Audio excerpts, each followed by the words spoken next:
David, do you have any wires touching or anything there? It's staticky and I took you off the screen and the static went away. So that did it. Whatever you did, just did it. Is that okay? Yeah, whatever you moved did it. Perfect.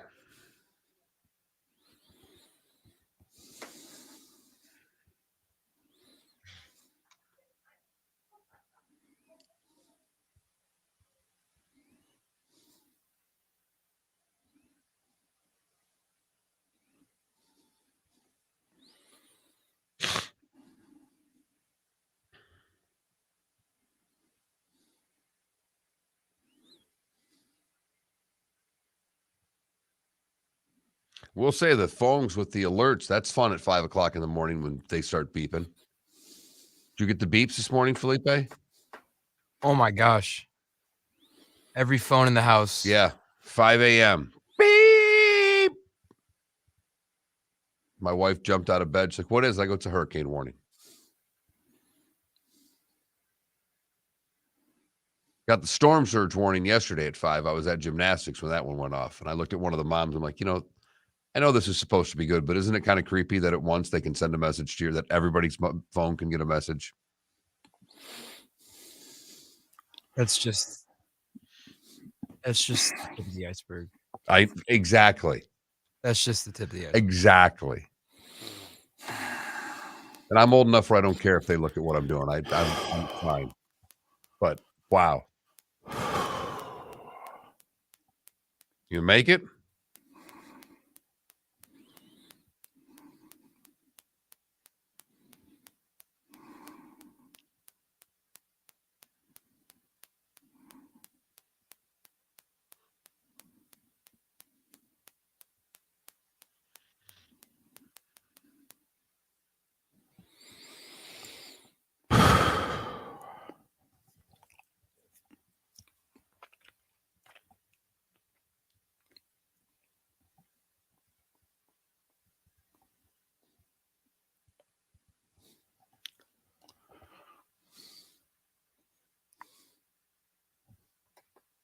Thanks, Sonny. Right, appreciate it. Left.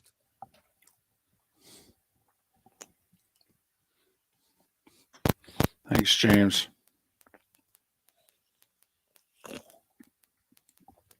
Did I tell you all my flights got canceled yesterday? So I couldn't have gotten home if I wanted to.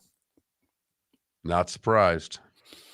By about 2 p.m, my Tuesday flight from Newark to Fort Myers was canceled, and my Friday flight, Fort Myers to Charlotte on my way to Fayetteville, was canceled. So now what are they going to try to get you to Charlotte and make that connection? No, I'm going to stay in Jersey, and I'm going to fly to Houston and then take a short flight to Fayetteville. 15 seconds. All right, here we go.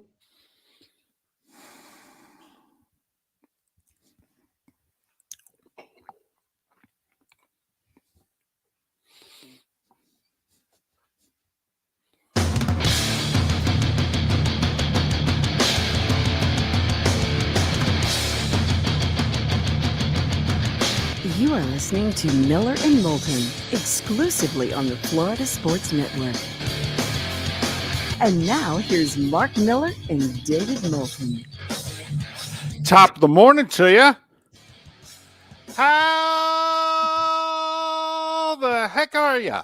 Miller and Moulton here on the Florida Sports Network, floridasportsnetwork.com. Thanks so much for being with us. Mark, how are you?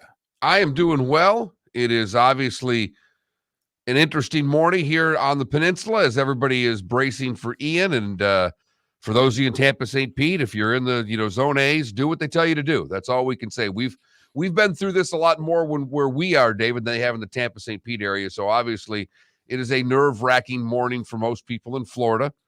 But do what they tell you to do, and everything turns out for the best, we can hope. But other than that, a little Monday Night Football last night, David. You watched another under. Well, or a push, because the over-under was 39 and the final was 23-16. Now, maybe it got to 39.5, but then who knows? Maybe it got to 38.5. But either way, offense Well, not quite there yet in the National Football League. Not quite there. And as you saw last night, one team just couldn't block the other team, at least not pass block. And that seems to be an epidemic in the National Football League right now. We've talked about it every week. I think it'll be the story of the season. It started in the preseason. We obviously follow Tampa closely. We watched as their line was decimated between free agency and then the preseason when they continued to lose players and into the season losing players. They're not the only ones. It seems as, David, if your offensive line can make it to the finish line, you might have a pretty decent shot in this league this year. That's if your offensive line was any decent to begin with. But you're right, Mark. Obviously, the teams at the end of the year in which we add up the starters and how many starts they had on the offensive line, maximum 85. You would like to think that the really good teams will have 70 plus starts amongst their starters. But the Cowboys have gotten 2 wins with their backup quarterback, and that's really the judge of a backup quarterback. I mean, he may not have a big name, and he may not have done much in this league, but he is 3-0 the last 2 years as a starter. And that's what a backup quarterback needs to do. And he led them from behind last year in a game against Minnesota. And technically, he led them from behind last night, although even when they were trailing, I don't know about you, I felt like they were outplaying the Giants, and it was just going to be a matter of time. But he did a good job, and he at least said, I've got CeeDee Lamb, and they can't cover him. So I'm going to throw it to him. What do you say? And then when I decide not to throw, I'm going to hand it off to my 2 running backs, and they're going to average nearly 7 yards a rush. I should be able to win this game. And that's the case. CeeDee Lamb with 8 catches for nearly 90 yards. Pollard with over 100 yards on the ground. Cooper Rush kept it safe. Didn't give the ball away. Didn't get sacked. Right? Didn't get pressured. Didn't get touched in the game.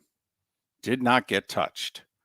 What a bounce back effort by that Cowboys offensive line. And Daniel Jones may still be running. Whew. Man, I know they don't like him in these parts. And when I say these parts, where I am in northern Jersey, I know they're ready to move on to another quarterback. Well, let me tell you something. All right. I don't think anybody would have done okay behind that line yesterday. He was pressured 23 times. 23 times. How many times did he throw the ball, Mark? 31, 32? Few more than that, 37. But okay. 23 out of 37, he was pressured. Pressured. I mean, come on. And I'll give the offensive line credit for one thing. Afterwards, their quotes were like, "We let him down." Yeah, you yes, did. You did. But at least you admitted it. At least you didn't dodge the media. You waited by your locker and you all stood up and said, "We sucked." All right. At least when it concerned Daniel Jones. When it concerned Saquon, we were pretty good. And for those of you that reinvested in Saquon from a fantasy standpoint, so far, so good. Let's hope he stays healthy. Week 3 is in the books. And with the Giants losing, there is just one undefeated team on each side. The Philadelphia Eagles in the NFC and the Miami Dolphins. I've got the song in my head now. The Miami Dolphins. Miami Dolphins. Because of the impending storm, first off, the Dolphins have virtually no week ahead of them. And Tua's status is up in the air. And we mentioned that yesterday. I mean, when you get seemingly knocked out and they can say, well, it's really a back injury. Yeah, okay. We know why you're saying that, because the league's going, why was he back on the field? It looked like he got knocked out. And so whatever it is, on a very short week, I think there's a chance you see Teddy Bridgewater Thursday in Cincinnati. Hope not, but I think that there's a chance. And meanwhile, the 3-0 team in the NFC, They got it going on, man. They do. They really do. They're I know everybody needs a Joe Burrow, but having an A.J. Brown around is not a bad thing. It's amazing when they went out and got hurt some weapons, how different it looks for him throwing the ball right now. We know that he could get it done with his legs, but now he's got opportunities to throw the ball. The line's playing really well. It's a very good offensive line. There's so many, I don't know, ironies, parallels, or what have you. But first off, look at who the two undefeated quarterbacks in the league are right now. They were teammates at Alabama. One guy started in front of the other for a year, then the other guy started in front of the other for the next year. And think about where both of them were a year ago at this time. I mean, Hurts was, oh, man, we got to play him? Oh, for goodness sakes, he's not good enough. What are we going to do? And they started off 2-5. And they had to change the offense. They said, you know what? He's just not ready from a passing game standpoint. Even with Devontae Smith and Goddard and what have you, we're going to be a power running team. That's what we're going to do. And they had a strong finish, and they made the playoffs. Went 7-3 in their last 10, made the playoffs. Okay. But then what do? They go, yeah, this ain't going to win us the Super Bowl. Just won some games, and this was nice, but we gotta give this kid a chance. And if it's not this kid, then we'll, have these guys for somebody else. And so now they've got A.J. Brown and Devontae Smith for Jalen Hurts or whoever else is going to be there next year. And it looks like it's going to be Jalen Hurts, who, by the way, is costing the Eagles $1 million. $1 million. And don't worry, at this rate, he's going to cost him a lot more, David. He will, but not for 2 more years, because next year's the final year of his rookie deal, where he'll cost him like $1.2 million. So if you're the Eagles, all right, go make some hay. Go sign your players. Go do whatever you're going to do, because your quarterback's going to cost you about $35-40 million more here in 2024. It's really where Seattle was under Russ's first contract. No doubt. Where you got someone that's not a first rounder and you're able to really build a team around, and you've got an influx of cash that other teams just don't have. And meanwhile, then there's Tua, who was having to just fend off his coach, who clearly didn't want him. And then he gets hurt. And then even when he's ready to play, Flores doesn't put him back in the Baltimore game. Brissett does such a bad job, he has to put Tua back in the game. They rally and win it, and then they go on a 7-game winning streak, and Flores still doesn't want him. And neither did the owner. And most of the fans. Right. Because he sucks. You guys made your verdict. You did. 1.5 years in. Tua sucks. Tua sucks. Okay. All right. And now, how ironic, the Alabama teammates are the 3-0 quarterbacks in the NFL. Mark, it's amazing that they won all those games at Alabama. Well, it was the talent around them, David. Right. Quarterback play had nothing to do with it. We've seen it many times before. Alabama can do it with any quarterback. Not either of these special ones seem to matter. I will say the 4 first-round draft picks at receiver and Najee Harris, a first-round draft pick at tailback, did help those 2 quarterbacks and Mac Jones. It did. It did. Now they each got one of them with them. Right. But, whew. So there you have it. 3 weeks in, we're down to 2. I think the 72 Dolphins are safe. I think you get the champagne ready. I haven't looked at the Eagles' schedule. All right. They look really good. They do. They look like a fairly complete team. They're solid. They've got Slay, who's a cover corner. They got Bradbury on the other side, who's been a Pro Bowl corner. He's more of a zone corner, but still. I mean, they can pressure you. They can cover you. All right. They got the 2 draft picks from Georgia, the big guy inside, and Nakobe Dean. I mean, they got veterans at Kelsey and Fletcher Cox, and they got a bunch of young guys. I mean, it is a good-looking roster. So Who knows? Maybe they can take this a little while before the 72 Dolphins get to pop their champagne. And, well, the Dolphins, they seemingly figured out ways to win right now. It's Whew. not the prettiest 3-0, but yet it's 3-0. And they're getting it done, heading to Cincinnati on a short week. And it's tough to say that you can count this team out of any game the way they've shown so far their resiliency in this young season. And it's remarkable because there's so many new players and a rookie head coach. Now, we know there's usually one team with a first-year head coach that does really well. But, I mean, look at who the Dolphins have opened with here. I mean, Patriots, Ravens, Bills, that ain't easy.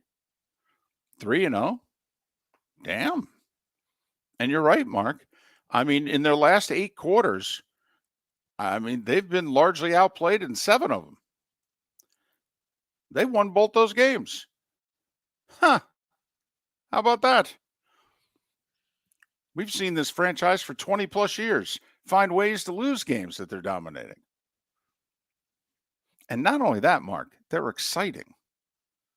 They're very exciting. They have weapons all over the place. They're fast, and they're making plays on defense on the other side where the speed isn't as prevalent. Miller and Moulton, we thank you so much for listening. Great show lined up today. David Samson will join us. Pat Kirwan will join us, and Kevin Brockway to talk the Gators. Miller and Moulton right here on the Florida Sports Network.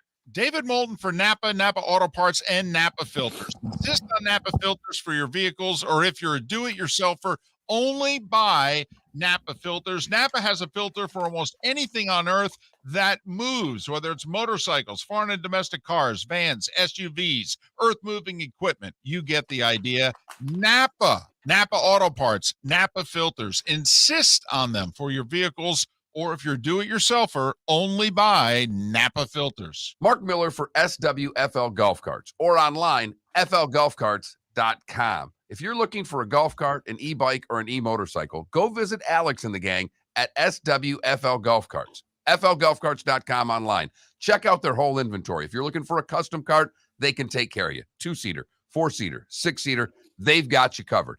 E-bikes, nobody better for value and service. E-motorcycles, check them out. Again, flgolfcarts.com. flgolfcarts.com.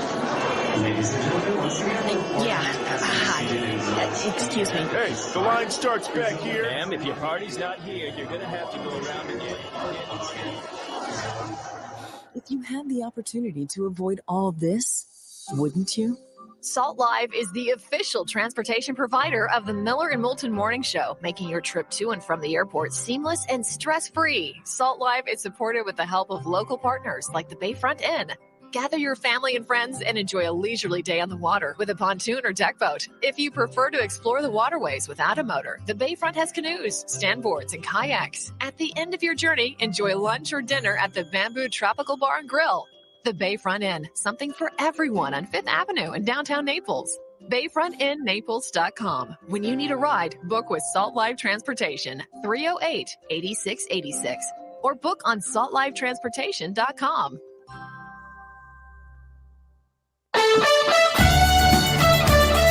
You were listening to Miller and Moulton on the Florida Sports Network.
So is there any talk around there about closing up shop for a day? Not really. Okay. I mean, if there, I can't say that there is. I mean, all I know is the email that Marty sent, and no one talks to me here. So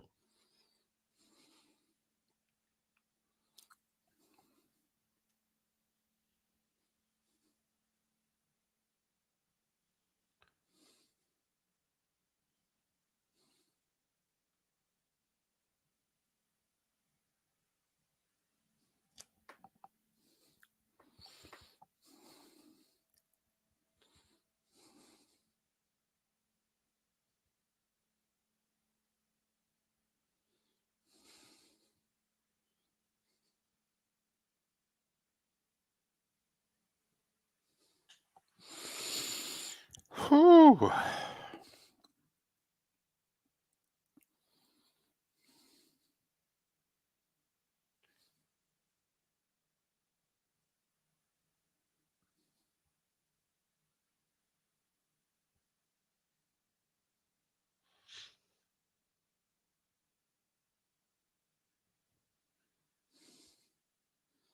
Ten seconds.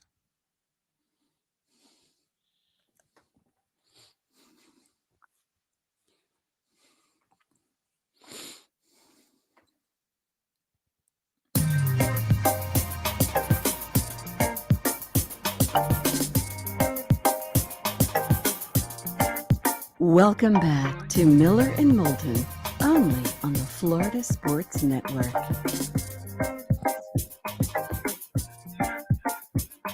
It's 21 minutes past the hour, top of the morning to you, Miller and Moulton, Florida Sports Network, floridasportsnetwork.com. Thanks so much for being with us. The starting five is about 20 minutes away. David Samson will join us next hour. Pat Kirwan, top of the 8 o'clock hour, and Kevin Brockway, who covers the Gators for the Gainesville Sun. I saw him in Knoxville. We had a nice chat. He said, yep, I got back to Florida just in time for hurricanes. I said, yep, hey, you missed it. You missed it now. Come on.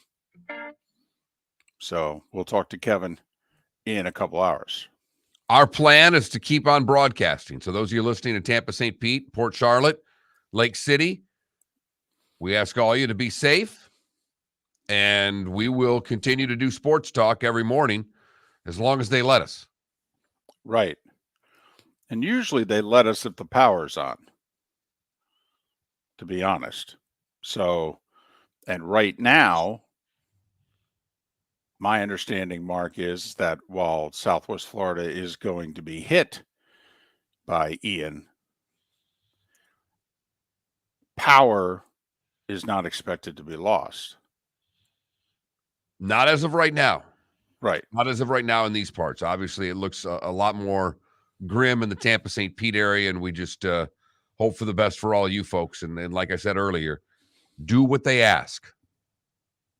Do what they ask. That's all that you can do is pay attention to what your local folks are saying and follow along accordingly, especially those of you in the outlying areas where they talk about storm surge and water getting high and things of that nature. So we were talking yesterday, and I don't think it was on air, but we were talking off air because obviously I'm here in Jersey.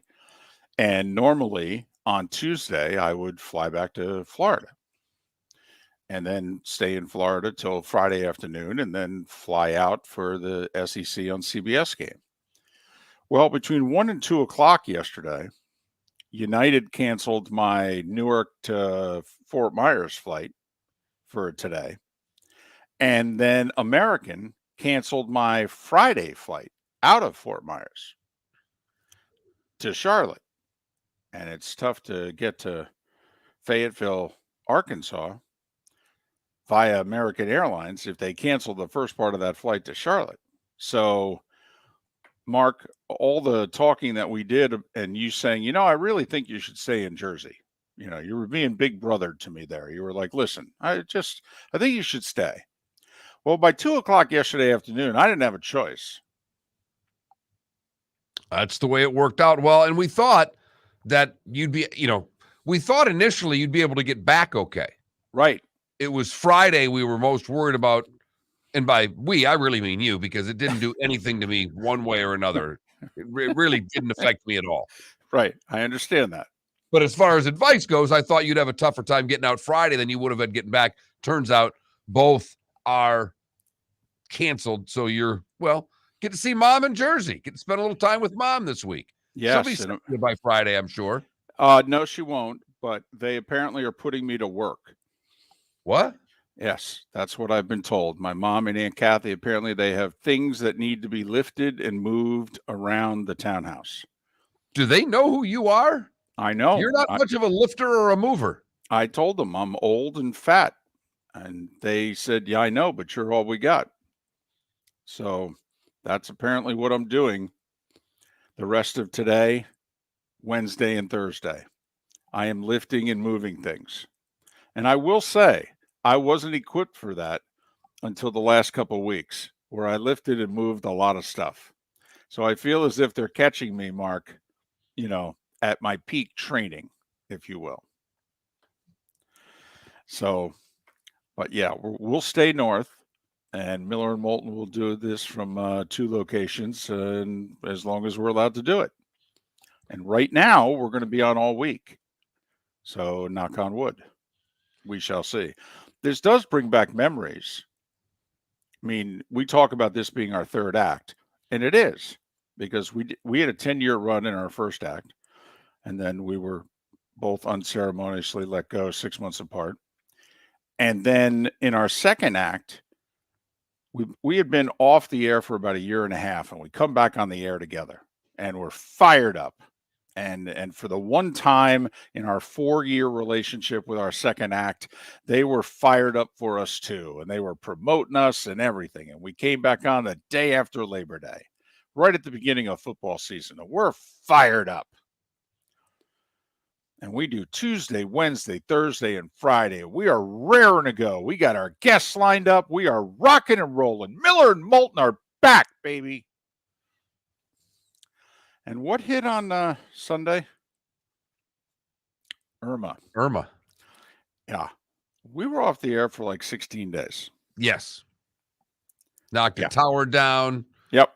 Took that station, the main station we were on, basically just knocked it off the air. Right. Done. Didn't matter. You guys ready to do a show? That's great. We got nowhere to put you. What do you mean? The station's not a station right now. It's static. We're working on it. Okay, good. So that's why, we're just going to see how this plays out. We've had some good luck and some bad luck with these things, so we'll just see how it plays out. And for all of you up along the west coast of Florida, just be safe, be prepared. That's all you can do, and hope for the best as Ian is starting to make its way towards the Gulf of Mexico into the Florida Peninsula. Can I ask a question, though? And I'm really not trying to be a jerk here. That's not my thing. Sometimes I pull it off naturally, but I don't go out of my way to do it. What is it with the stocking up on toilet paper? Do you go to the bathroom 3-4 times as much during a storm as you do not during a storm? I mean, I get the milk and the bread and the things. What is it with the toilet paper? I mean, you could be stranded in your house for several weeks. I don't know, David. That one's always kind of mystified me. Your stores closed. Maybe you can't get toilet paper on the backside. How much of it are you going to go through in the 2, 3, 4 days that the stores are closed? It depends how much beer you bought to go along with the toilet paper. Okay. All right. So maybe there is that 3 to 4-fold increase in activity. Yes. Okay. I believe that there is. All just right. Based on diet alone, David. Fair enough. You throw nerves in there. Some people have a nervous stomach. Right. That could add to it as well. Yeah, nerves and Yingling. Yeah, no. Although if you have a nervous stomach, you're probably, just about anything makes you nervous then. But okay, all right. I'll go with your train of thought here. That one's always mystified me, though. And Like, it's wait a not, like the other thing, it's not like it's not going to still be good. I mean, I will say it's, it's got shelf power. The toilet paper is not going to go bad on you like the milk. No, it's not. No. I mean, you literally could open up a thing and forgot that that's where you put like your 9-pack of Charmin and go, oh my goodness, this stuff's 4 years old. And you squeeze it and you go, that's still pretty good. So that's true. But man, the toilet paper thing's always mystified me. I mean, it's just been my wife and I for 7 years, and these things would happen, and my wife would come back with like 24 rolls of toilet paper. I'd be like, what are you planning? Everybody else was buying it, so I thought I should buy some too. I mean, a 12-pack wasn't enough. I mean, okay. All right. So I mean, I would fault on the side of extra cases of beer and less toilet paper in my hurricane preparedness, but to each his own, David. I agree, Mark. I agree. So if you all would do some R&D for me, especially, and just over these next few days, just take note as to whether or not, you're using 3 to 4 times more toilet paper. I'd really appreciate it. The starting 5 is next. Miller and Moulton, the Florida Sports Network. David Moulton for Napa Auto Parts, and Napa Filters. Insist on Napa filters for your vehicles, or if you're a do-it-yourselfer, only buy Napa filters. Napa has a filter for almost anything on earth that moves, whether it's motorcycles, foreign and domestic cars, vans, SUVs, earth-moving equipment. You get the idea. Napa Auto Parts, Napa filters. Insist on them for your vehicles, or if you're do-it-yourselfer, only buy Napa filters. Mark Miller for SWFL Golf Carts, or online, flgolfcarts.com. If you're looking for a golf cart, an e-bike, or an e-motorcycle, go visit Alex and the gang at SWFL Golf Carts. flgolfcarts.com online. Check out their whole inventory. If you're looking for a custom cart, they can take care of you. 2-seater, 4-seater, 6-seater, they've got you covered. E-bikes, nobody better for value and service. E-motorcycles, check them out. Again, flgolfcarts.com. flgolfcarts.com. Ladies and gentlemen, yeah. Hi. Excuse me. Hey, the line starts back here. Ma'am, if your party's not here, you're gonna have to go around again. If you had the opportunity to avoid all this, wouldn't you? Salt Live is the official transportation provider of the Miller and Moulton Morning Show, making your trip to and from the airport seamless and stress-free. Salt Live is supported with the help of local partners like the Bayfront Inn. Gather your family and friends and enjoy a leisurely day on the water with a pontoon or deck boat. If you prefer to explore the waterways without a motor, the Bayfront has canoes, sandboards, and kayaks. At the end of your journey, enjoy lunch or dinner at the Bamboo Tropical Bar and Grill. The Bayfront Inn, something for everyone on 5th Avenue in downtown Naples. BayfrontInNaples.com. When you need a ride, book with Salt Live Transportation, 308-8686, or book on saltlivetransportation.com.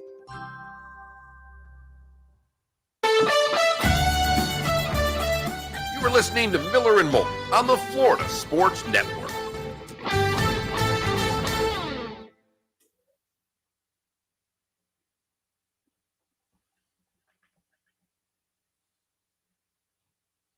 Also, what is it with people getting gas on Friday, like last Friday? Because they're nervous. They want their car in full every minute of every day.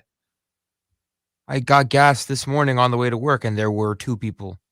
Well, you also did it at 5 a.m. Right. But just do it at nighttime. That's not the way people operate. Whatever.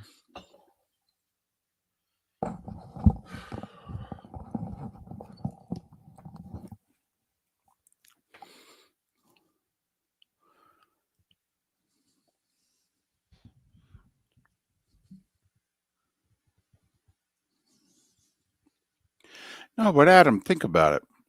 Most people have toilet paper at home. They do. Very rarely when people are going out, it's a storm, I need to stock up. Very rarely do they have 2 rolls of toilet paper back at the house. I mean, Adam, all they're trying to do is disparage your business. You're a man that sells toilet paper for a living. This is go time for you. Right. But that's all I'm saying. You know, family of 4, roll and a half per 24 hours. So every 4 days you go through a 6-pack. 8 days you go through a 12-pack. Okay.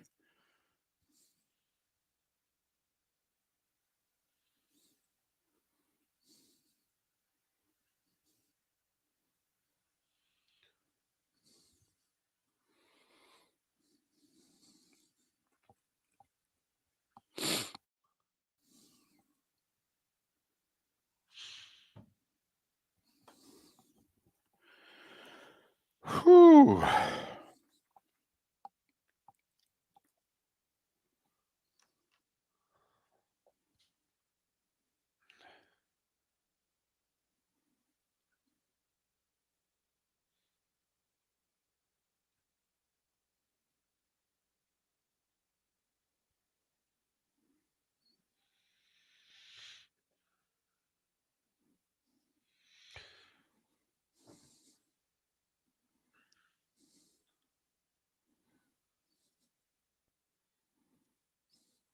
It's really funny, Tim. That is really funny.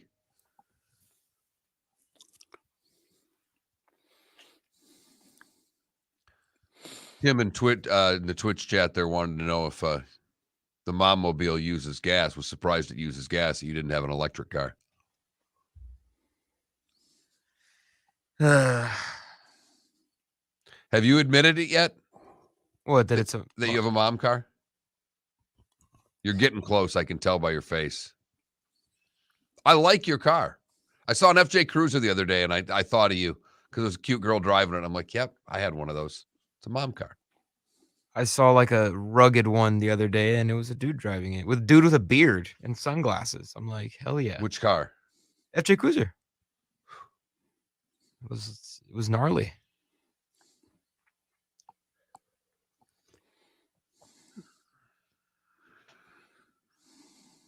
I just think that my car is the epitome of what an SUV is. Oh, God, no. A sports utility vehicle. There's nothing utility about that. What utility items could that do? That'd go on the beach and get stuck. I gotta put some, There's some nothing different time on it. It's a sport vehicle. No, I've taken it on the beach. It hasn't gotten stuck. It's a sport vehicle. No, it's a There's sports nothing utility vehicle. about it. I have a tow hitch. I have like a little roof rack. Mm-hmm. What have you hitched upon to that mom car group? Nothing large. Just a little wave runner. I think a set of golf clubs.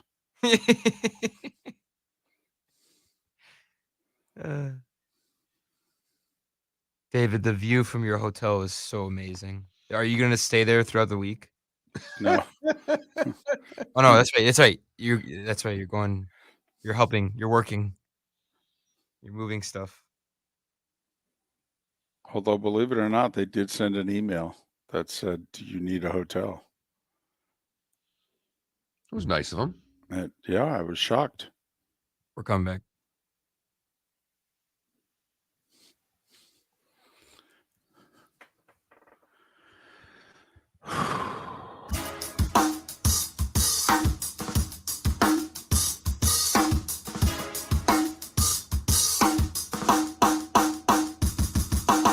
Welcome back to Miller and Moulton, only on the Florida Sports Network.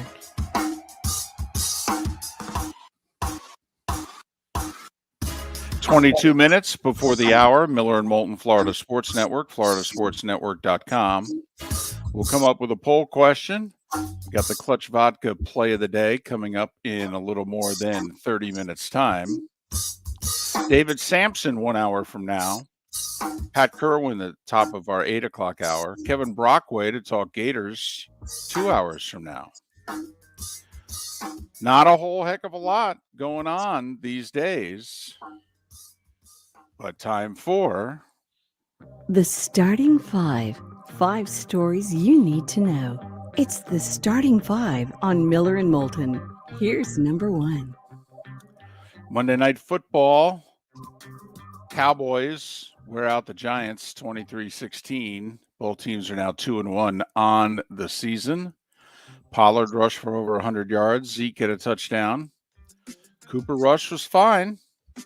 Did what a backup quarterback's supposed to do. Go in there, manage the game, don't make any mistakes. Give your team the proverbial chance to win. And it helps when you've got a CD Lamb and they don't. And you add it up, 23-16 Dallas. Heading into week 4, there are just 2 unbeatens now. The Eagles in the NFC, who go to Jacksonville, right? Is it in Philly? I thought it was in Philly, David. Oh, okay.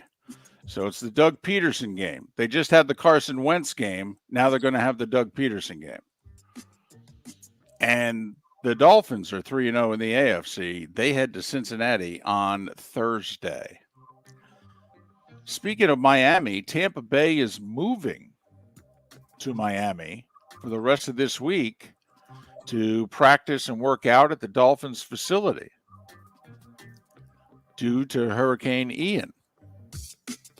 The Dolphins, meanwhile, they'll be leaving town tomorrow, getting ready for the Bengals game. A lot of injuries, Mark, to talk about. First off, Mac Jones, Patriots quarterback. He's going to be out multiple games due to a high ankle sprain that apparently is serious enough that surgery is being considered. And if you want to know how quickly you come back from a high ankle sprain, 49ers left tackle Trent Williams is going to miss 4 to 6 weeks because of a high ankle sprain. Now, he is a bigger guy, and oftentimes they miss more time because of it, but it gives you an idea how long the Patriots could be without Mac Jones. Brian Hoyer and Basley Zeppi are the backups in New England. Joining Trent Williams on the injured list is linebacker Azeez Al-Shaair. He's going to miss 8 weeks with an MCL injury in his right knee. Chargers suffered a big loss, Mark. Left tackle Rashawn Slater out for the year, torn left biceps tendon.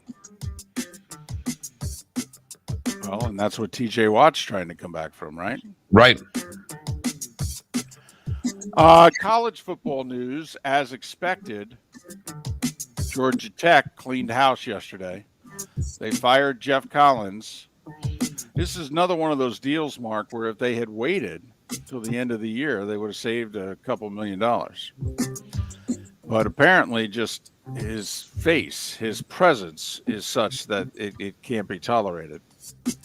So they owe Jeff Collins $11.37 million. Mark, that's more money than Georgia Tech raises from ticket sales and sponsorships in an entire year of athletics. Now, that doesn't include TV money, obviously, but $11.37 million for Jeff Collins. They also got rid of AD Todd Stansbury, who had been there since 2016. Stansbury hired Collins and also didn't fire him after last year, which apparently his bosses wanted him to do. So that's why he walks the plank. I don't get this for the life of me. I don't know who Georgia Tech thinks that they are. But I'm trying to think, when's the last time Georgia Tech was relevant in football? Well, they shared a national championship with Colorado in either 90 or 91. Okay. And, you know, they've been decent more often than not, but they have not been outstanding.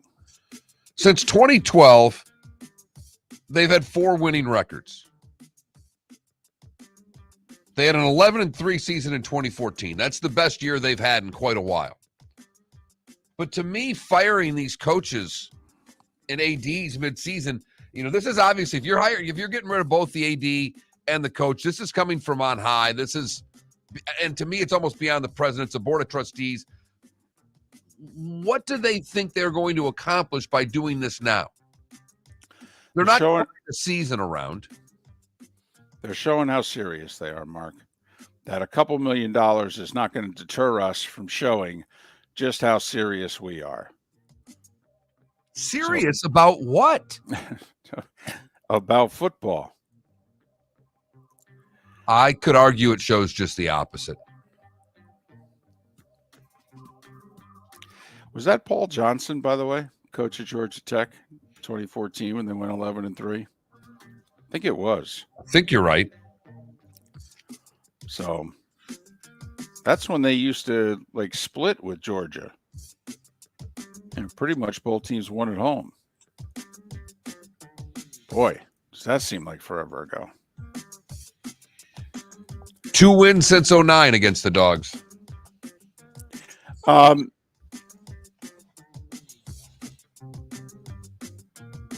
believe they've lost 9 straight to FBS schools. And apparently losing to UCF 27-10 was all they could handle. So the coach and AD got to go, and they're each going to get paid. So Georgia Tech just had to write checks for about $15 million yesterday. I will say that's serious about getting rid of guys. It's serious about getting rid of guys. I don't know if it's serious about football. It Well, gives here's my perception that it's serious about football, David. Well, here's my question. You know, we talk all the time about knowing who you are. And in the 80s and early 90s, Georgia Tech was a big deal. But now, Georgia Tech, in the landscape that is college football. I mean, Mark, we talk all the time about if the ACC breaks up. And we talk just as many times about this Georgia Tech get left behind. I mean, to be brutally honest, yeah, it's a terrific academic school, but I mean, we all know why these, conference realignments happen, and it's not to get a really good academic school in the fold. And obviously, they're based in Atlanta, so there's some appeal there. But Mark, and this obviously you lived in Atlanta 25 plus years ago, but it has not changed. If anything, I would argue it's gone even more in the direction of Georgia Tech is a glorified blip on the radar. You know, we have joked about Los Angeles and the Clippers, that they're the 3rd most popular basketball team. Right. Georgia Tech's easily the 3rd most popular football team. And if there's a good high school, they might be behind that. Baseball news. Yankees played yesterday. Judge went 1 for 3 with 2 walks, 2 strikeouts. He is leading the league in hitting, though, by a point at 314. So if the season ended today, he would win the Triple Crown. Yankees saw their 7-game winning streak snapped. Toronto, with a Vlad Jr. RBI single in the 10th, drove in Biggio. It's remarkable, the sons that Toronto have on their team. Yes. 3-2 Jays, who are the 2nd best team in September behind just the Cleveland Guardians in terms of number of wins, at least in the American League. Judge is still at 60. He's gone 6 games without a homer. His longest homerless streak so far this year is 9. 9 games in a row. He's currently at 6. The Jays, by the way, add a half a game to their wild card lead over the Rays. They lead them now by 2.5. Atlanta consolidates, being 1 back in the loss column. They blew out Washington 8-0. Mets and Braves separated by a game with 8 left to play. And beginning Friday, they'll play a 3-game weekend series in Atlanta. Key thing to remember, if the Braves take 2 out of 3, and let's just say they're tied with 3 games to play, the Mets will have won the season series. If the Braves sweep, well, they'll probably be in first, but they'll also own the tiebreaker. Baltimore took care of Boston 14-8. Anthony Santander with 2 home runs. They trail Seattle by 3.5 and the Rays by 4 in their desperate attempt to make the playoffs.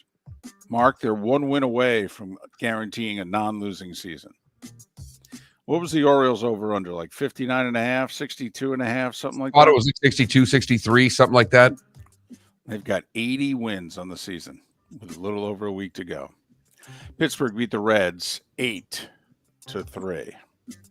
And at 11 minutes before the hour, that was the starting five every weekday morning at this time on Miller and Moulton.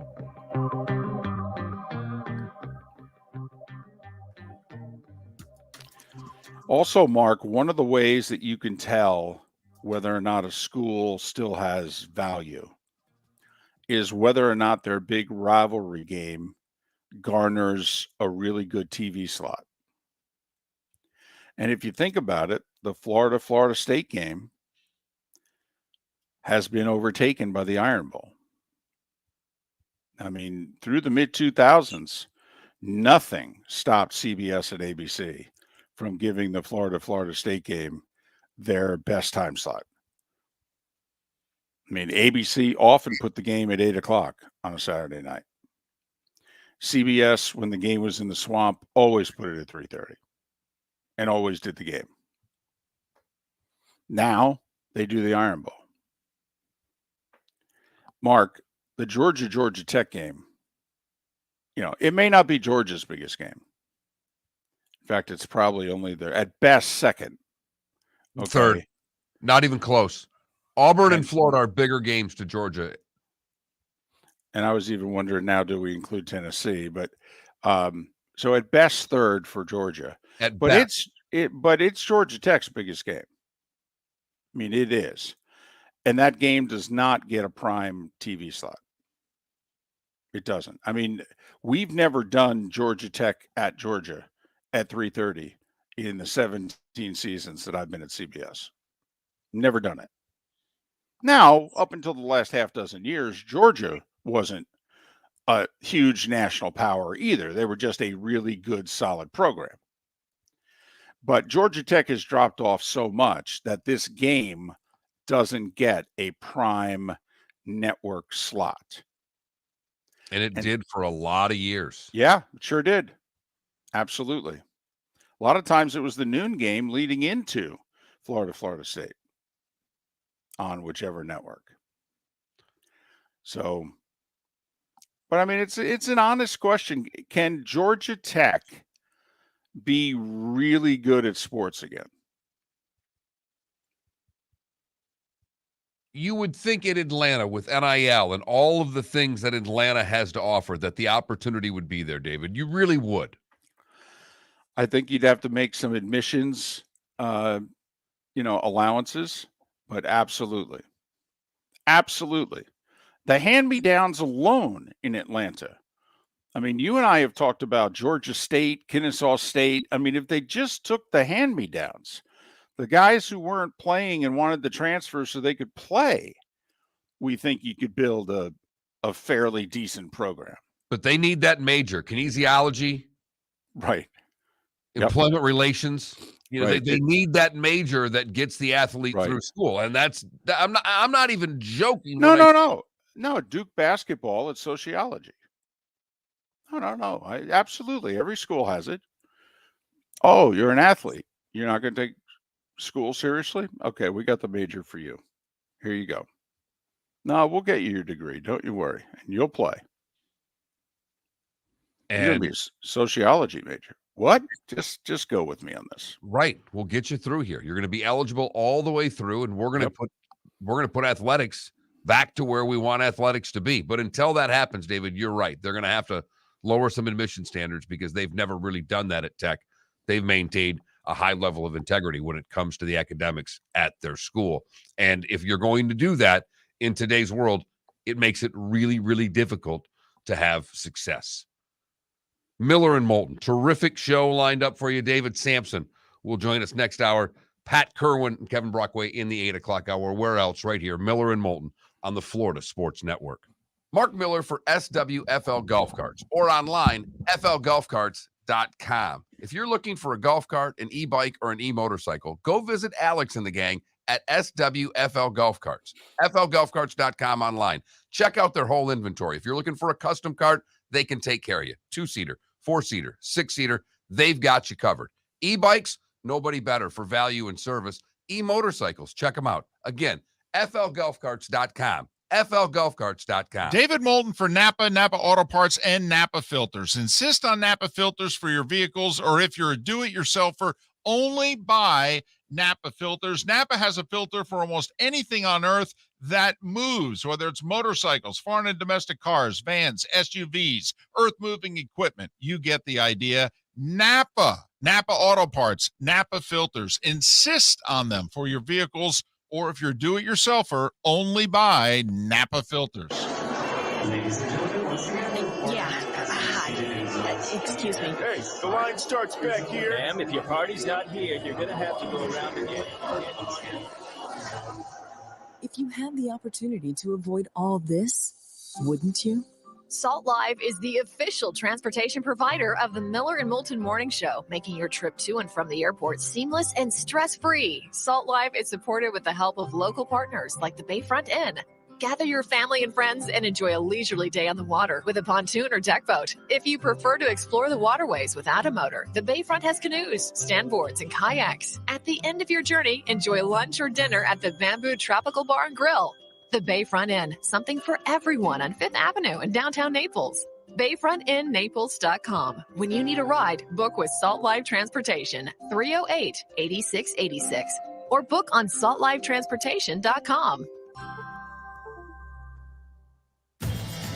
Miller and Moulton here for the Clutch Vodka Play of the Day. Mark, remember Nick Charles, Fred Hickman, the CNN Play of the Day? Yeah, CNN did a nightly sports show. That was a while ago. Yes, it was. Just work with me. Everyone liked the pod, the Play of the Day. So how about we have the Clutch Vodka Play of the Day? Sounds good. Fun. Smooth. Like Clutch Vodka. Listen weekday mornings for the Clutch Vodka Play of the Day. That's Clutch with a K. Don't miss the Miami Dolphins watch party every Sunday at the Seaside Bar and Grill in Bonita Springs. Presented by Clutch Vodka. The Seaside will be serving Clutch Vodka drinks, including the awesome Bloody Mary bar at the Seaside. If you can't be at Hard Rock Stadium, come have fun at the best place in town to watch the Dolphins and enjoy the best, clean, crisp, smoothest vodka. That's Clutch with a K. Miami Dolphins parties every week at the Seaside Bar and Grill on Old 41 in Bonita Springs. Powered by Clutch Vodka. You were listening to Miller and Moulton on the Florida Sports Network.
Who would want the Georgia Tech job? I just know who the top two candidates mentioned are, and it's the Coastal Carolina guy, and it's Dion.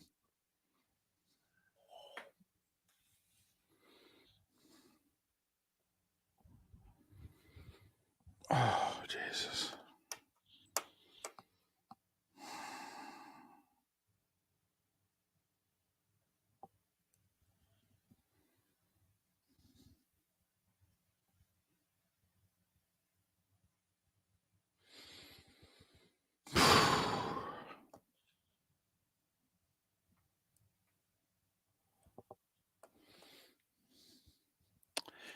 Poll question, what are you thinking? Do you believe in the Dolphins?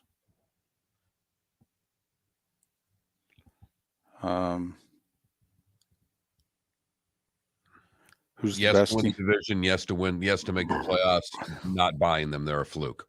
Better Bama quarterback? Jalen Hurts or Tua? Give me one more week. Okay. Best NFL team in Florida. Nah, we've done that already. I don't have a problem with that. But I don't have a problem with do you believe in the Dolphins? And it's just to win the division, to make the playoffs, or they're a fluke.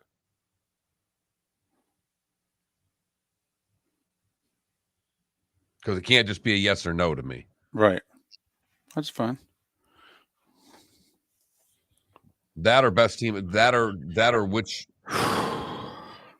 Because I don't think anybody buys the Jags. Except Adam. After they beat the Eagles this week, people will start buying them. Adam, I came close. I gave the dog a bath yesterday, and I came really close to putting the Jags collar back on Frank. But they've done this without the Jags collar, and I didn't think it was fair to you, Adam. So I put the Red Wings collar on him.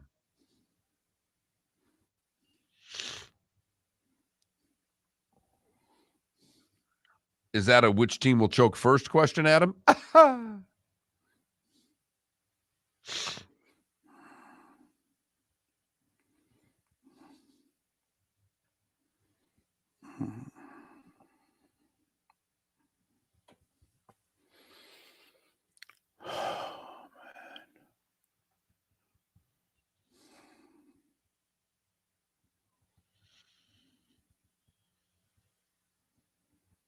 Coming back.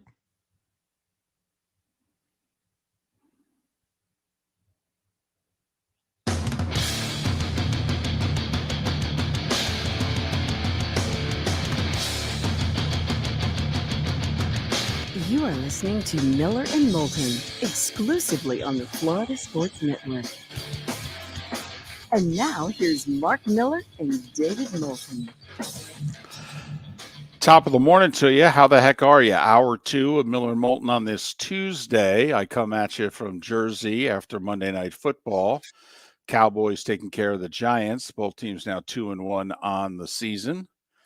And because of Ian and flights being canceled and what have you, I'll be in Jersey all week.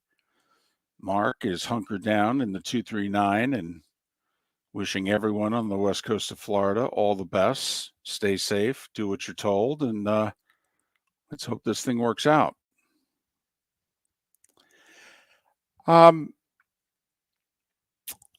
We're done with football basically in September. I mean, Dolphins play Thursday. There's a couple of college games. But, for the most part, we're done with football in September. What do we think we know? Heading into October, what do we think we know? You can start college even. College, pro, whatever. Wherever you want to start, Mark. What is it that you feel pretty confident that you know that we're not going to turn around in early November and I'm going to say, you said this 5 weeks ago. Georgia will be in Atlanta. Okay. That I feel really confident in. The Buffalo Bills will win their division. Ooh. I still feel really confident in that.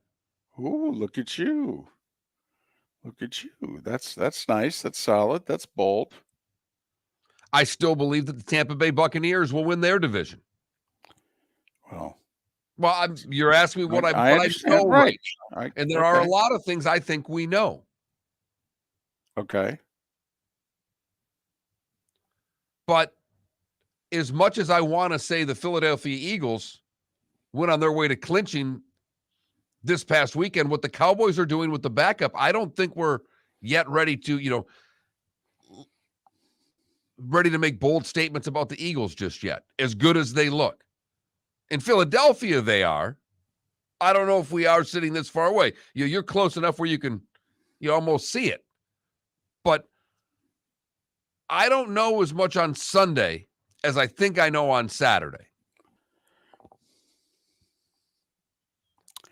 How many really good college teams do you think there are? Because the polls, for whatever they're worth, the polls the last 2-3 weeks have had a consensus top 6 or 7. And then it starts getting fractured. So the polls have thought that these are really good teams. Now, of course, one of those really good teams just lost at home, Oklahoma. And Michigan didn't look special beating Maryland. Correct. USC, for all the points they had been scoring, came back down to earth a little bit last week. But got to admit, they did what Oklahoma was unable to do, and they did it on the road. Oklahoma has had lots of problems with K-State, and they all knew that. It was talked about all week leading up to the game, and they lost. USC has had tremendous problems at Oregon State. And this goes all the way back to Pete Carroll, even. And they managed to play another clean game and win it late on the road. They've yet to commit a turnover. That's pretty remarkable. 4 games, no turnovers. It's very remarkable. But you look at the undefeateds that haven't changed. Clemson's right there. They needed overtime. But I don't know if they'll play a better team the rest of the regular season, though. And they won at Wake in overtime, and Wake could be the second best team in the ACC. And I know that's difficult for people to believe, and this Yahoo said it before the season started, but I'm telling you, Wake's the second best team in the ACC.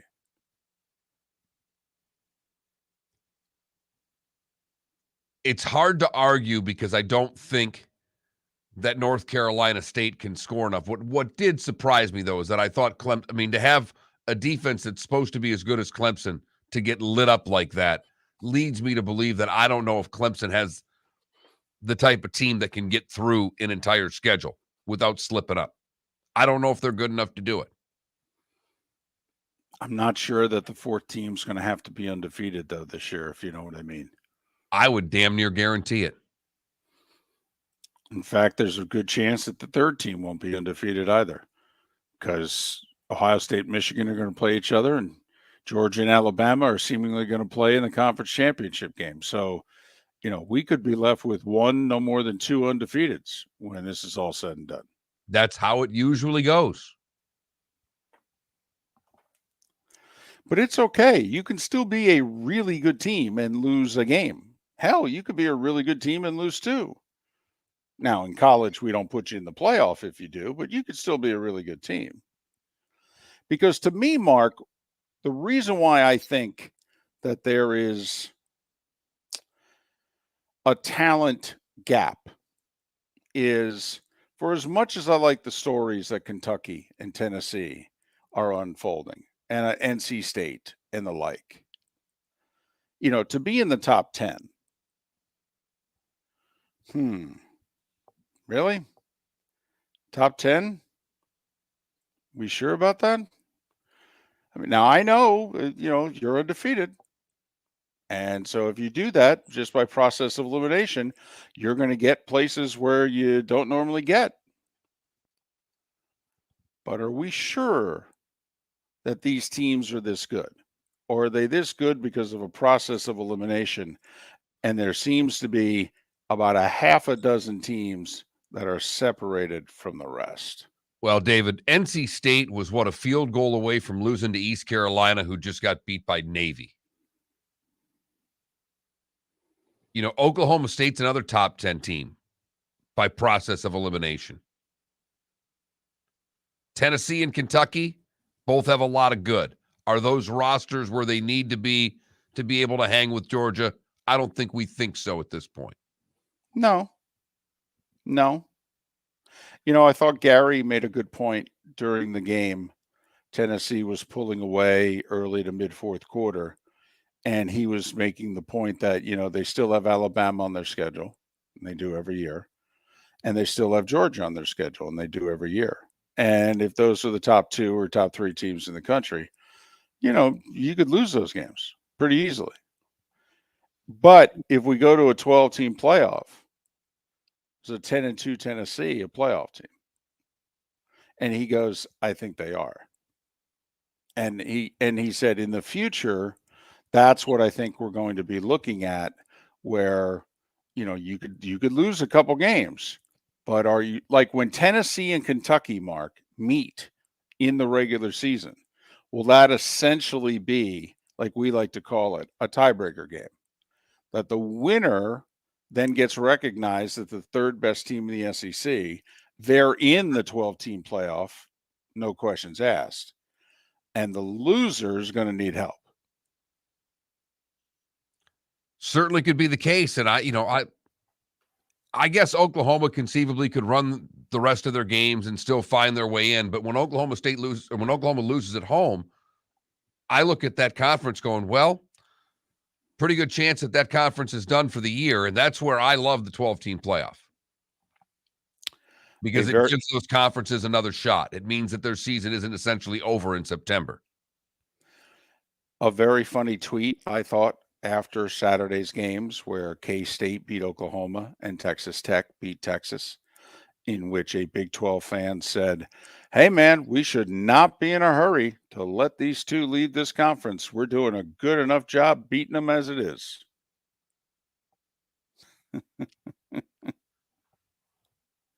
Good luck in the SEC, boys. It's Good going luck to get in the harder. SEC.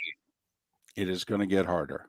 Because there are going to be a lot more of those games, if you know what I mean, the middle of the run games that you better be prepared for. You're going to get beat.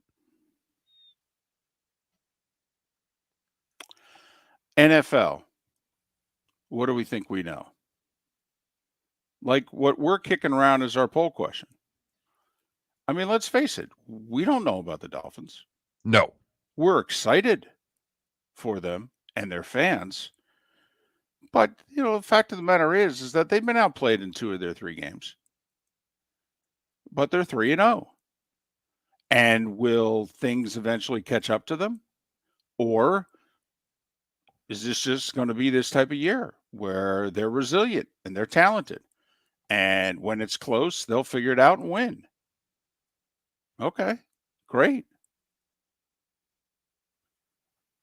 So, what do we know? Like about the Dolphins. We're 3 games in now. Patriots, Ravens, Bills. I mean, we're not talking slouches here.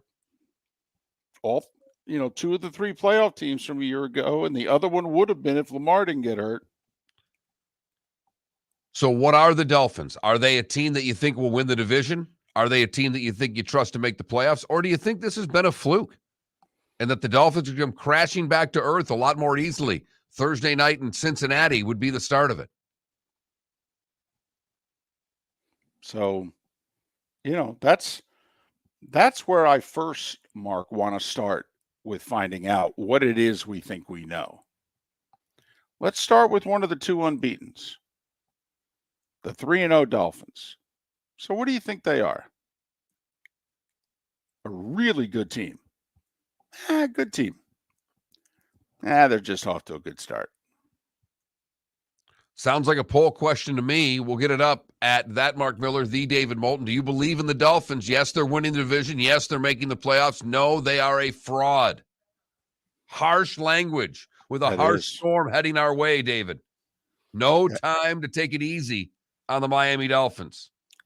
That is harsh, Mark. Fraud, fluke, fraud, words like that. That's almost more harsh than the F word. Fluke. I could change fraud to fluke. I don't know, Mark. They're both so harsh. Take it easy, will you? Let Dolphin bask in the glow. They are basking. I would think there are a lot of jerseys flying off shelves at stores throughout South Florida right now. People jumping back on the bandwagon after beating the Bills. I can't believe young Felipe has not purchased something. I'm stunned. And I know he has no money. I get it. I'm still stunned. I still need to decide if I want a Waddle jersey or a Hill jersey. We'll see. Oh, okay. So you're going to purchase one at some point, or are you just going to let your family know and hope they purchase it for a gift? Maybe. Miller and Moulton. Thanks for listening right here on the Florida Sports Network. Golfers, are you bored of the same old driving range warm-up routine that's not getting you the results that you want on the course? Power up your golf swing by adding resistance bands to your range session. Orange Whip Golf's Power Strap Kit. featuring band attachments to your feet and hips. Power strap resistance training will boost club head speed, increase power, improve flexibility, all with just a few swings. Buy a power strap kit today. Go to orangewhipgolf.com and use code Miller10 to receive an additional 10% off the already great price of $119. Yeah. Hi. Excuse me. Hey, the line starts back here. Ma'am, if your party's not here, you're gonna have to go around again. If you had the opportunity to avoid all this, wouldn't you? Salt Live is the official transportation provider of the Miller and Moulton Morning Show, making your trip to and from the airport seamless and stress-free. Salt Live is supported with the help of local partners like the Bayfront Inn. Gather your family and friends and enjoy a leisurely day on the water with a pontoon or deck boat. If you prefer to explore the waterways without a motor, the Bayfront has canoes, standboards, and kayaks. At the end of your journey, enjoy lunch or dinner at the Bamboo Tropical Bar and Grill. The Bayfront Inn, something for everyone on 5th Avenue in downtown Naples. BayfrontInNaples.com. When you need a ride, book with Salt Live Transportation, 308-8686, or book on saltlivetransportation.com. Mark Miller for SWFL Golf Carts, or online, flgolfcarts.com. If you're looking for a golf cart, an e-bike, or an e-motorcycle, go visit Alex and the gang at SWFL Golf Carts. flgolfcarts.com online. Check out their whole inventory. If you're looking for a custom cart, they can take care of you. 2-seater, 4-seater, 6-seater, they've got you covered. E-bikes, nobody better for value and service. E-motorcycles, check them out. Again, flgolfcarts.com. flgolfcarts.com. You were listening to Miller and Moulton on the Florida Sports Network.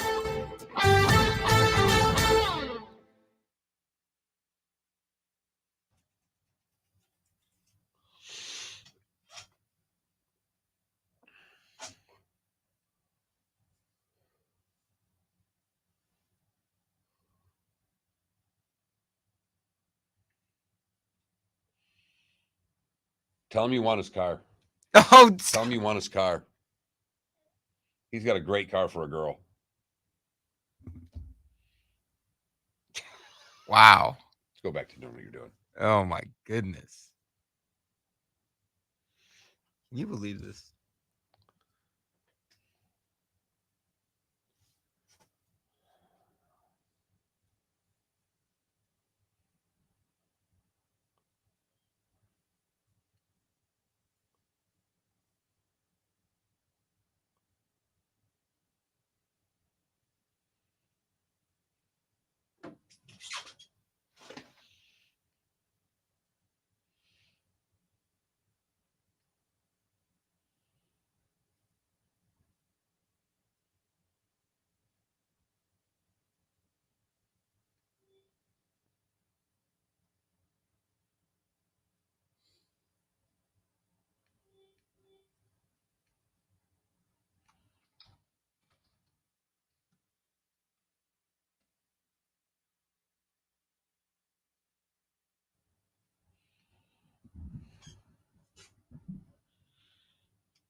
Is that you, Felipe? The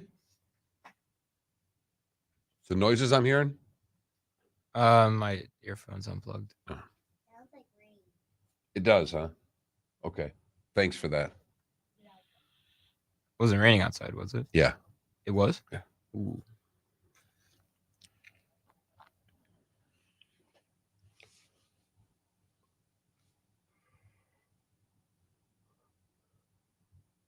Oh, we're getting hit by a band.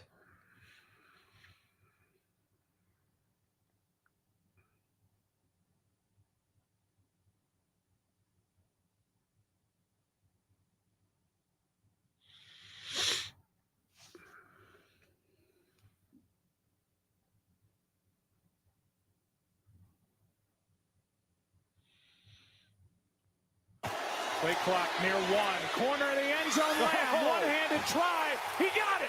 Touchdown, Lamb. What a catch. Nothing on the Cowboys radio network.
30 seconds.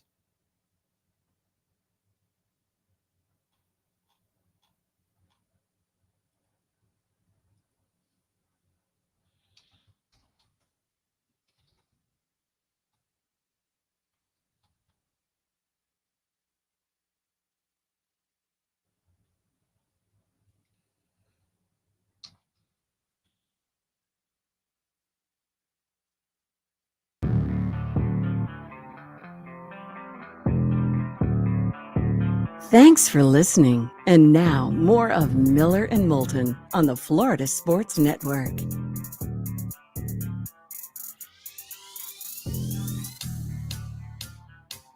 Miller and Moulton, Florida Sports Network. David in Jersey. Felipe and I back in the cozy confines.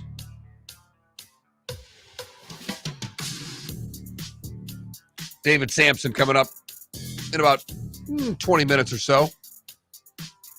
Pat Kirwan, top of the 8 o'clock hour.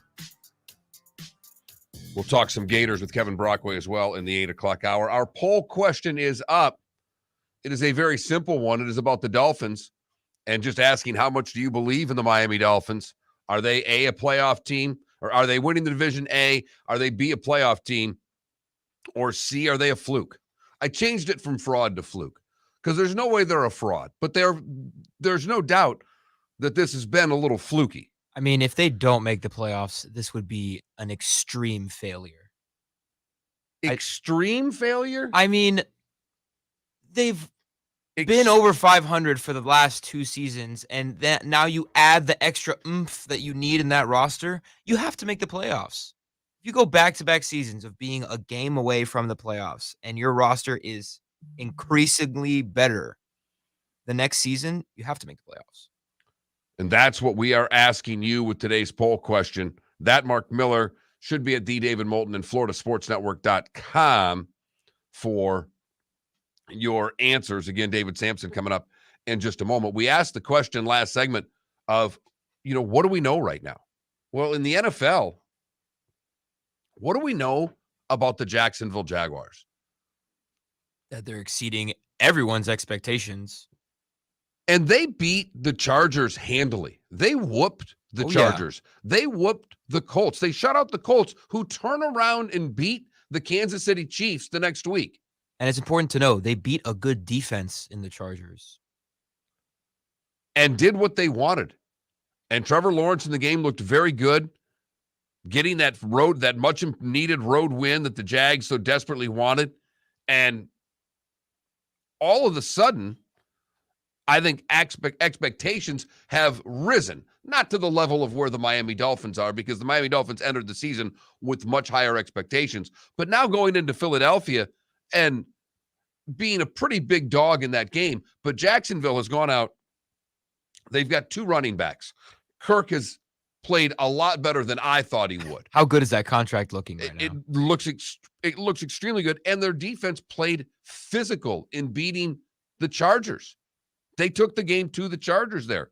So right now, and I haven't sat and tried to break down the Jags offensive line, but they're running the football effectively. Robinson's running the ball. ATN's running the ball a little bit. I feel like when you have that good of a dual running back system, it's hard to not be good. Even Tony Pollard last night, he looked great with Zeke.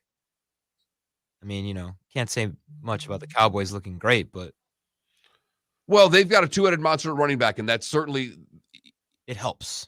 Absolutely. And I think, initially, going back to with Robinson coming off the injury, I don't think the expectations were that high going into the year. In fact, he wasn't even supposed to play week 1. He comes out, plays decently week 1, and they're able to split the carries, and both of them being very effective back there. I think when you look at, all of a sudden Jacksonville's a week away from us talking about the Jags in a much different light than we had. And if they would have been somehow, some way able to get that Commanders game, but, Robinson ran for 100, ATN ran for 45, not nearly as good, but they're averaging about 4.5, 5 yards a carry between the two of them. Kirk's had, I think, a touchdown in every game he's played. Yeah. That is amazing. I mean, if you want to talk about performances this season so far, Christian Kirk's a top 10 wide receiver in the NFL. The text line's 21,000. 21,000 is our number if you want to check in on the show and any comments or questions you have. As we got this one, it says Tua's 11-1 in his last 12 starts. Is that a fluke? No, I don't think it's a fluke. By the way, I answered playoffs for the Dolphins. I still think that the Buffalo Bills are the best team in that division. Not necessarily, partially because of Tua, because I'm still going to take Josh Allen over Tua. I'm not anointing him the best quarterback in the division, and I don't think he's a fluke. I don't think they are a fluke. But I think when you look at where they are this season, and the fact of the matter is they were outplayed by Baltimore until the fourth quarter, had a miraculous fourth quarter. The Buffalo game, they were outplayed in that Buffalo game, but they did what they needed to do to win the football game. I look back, to me, the biggest play of the game was the Waddle pass again. Yeah, third and 22. Right. I mean, they're able to make these big chunk plays. They just get it done. How did the Dolphins win that game? They were clutch. They were clutch. That's exactly what they were. And they were clutch in the red zone defensively. They were clutch getting touchdowns. You look, they were 3 for 3 in the red zone. They prevented Buffalo from scoring. They were very clutch. With a K? That was last night in CeeDee Lamb, getting it done in the end zone. Big touchdown for the Cowboys. Great catch by Lamb. It's our clutch play of the day. Play clock near 1. Corner of the end zone. Lamb. One-handed try. He got it. Touchdown, Lamb. What a catch. What a throw. And the Cowboys back on top. He had the stickums on his hands for sure. There's no doubt. And this is a weekly thing now in the league of what guys are able to do. I was stunned they went back to him. I know he made the great catch to get down to the right. He couldn't catch anything. And they run the quick pass, play it back to him. So I'm impressed with that. But absolutely, CeeDee Lamb getting our clutch play of the day. Clutch Vodka, that's clutch with a K. Remember, Clutch Vodka having those Dolphin watch parties. They're going to start getting more and more fun as things go on. The Dolphins watch parties at Seaside Bar and Grill in Bonita Springs, where Old 41 meets 41 in Bonita. They have the Bloody Mary bar as well, giving away clutch samples. So stop by Seaside for any of the Dolphin watch parties where you can get Clutch Vodka, and you can now experience clutch with a K like we have on Miller and Moulton. The Dolphins just need that commanding victory, that 30-point win. Oh, see, I disagree. I think it's just a matter of keep winning. I honestly believe if the Dolphins if they somehow can win Thursday, first off, we don't know if Tua's going to play Thursday. It's a short week on the road. They are taking on the Cincinnati Bengals. The early schedule for Miami was not easy, and they're sitting there at 3-0 right now. I don't want to say they're playing with house money yet, but after they get through the Bengals, the month of October is at the Jets. Obviously a very winnable game. Home for the Vikings. If you are who you think you are, that's a winnable game. I think Minnesota's got a really nice team. It's a road game for the Vikings. That's one the Dolphins need to take care of. Then the Steelers. Primetime game at home. The Steelers are a joke. That's a bad football team. You never know with the Steelers, though. At the Lions, at the Bears. That's their next 5 after they get through this. No, you never know. But their next 5 games are all incredibly winnable games. You could see them going 4-1, even if they lose to Cincinnati. That's putting them 7-2 in early November. Yeah, if Teddy Two Gloves starts that game, it's not going to be pretty. So, Dolphins fan, enjoy your high right now. No, not at all. I mean, the Dolphins schedule, all of a sudden things become much more manageable.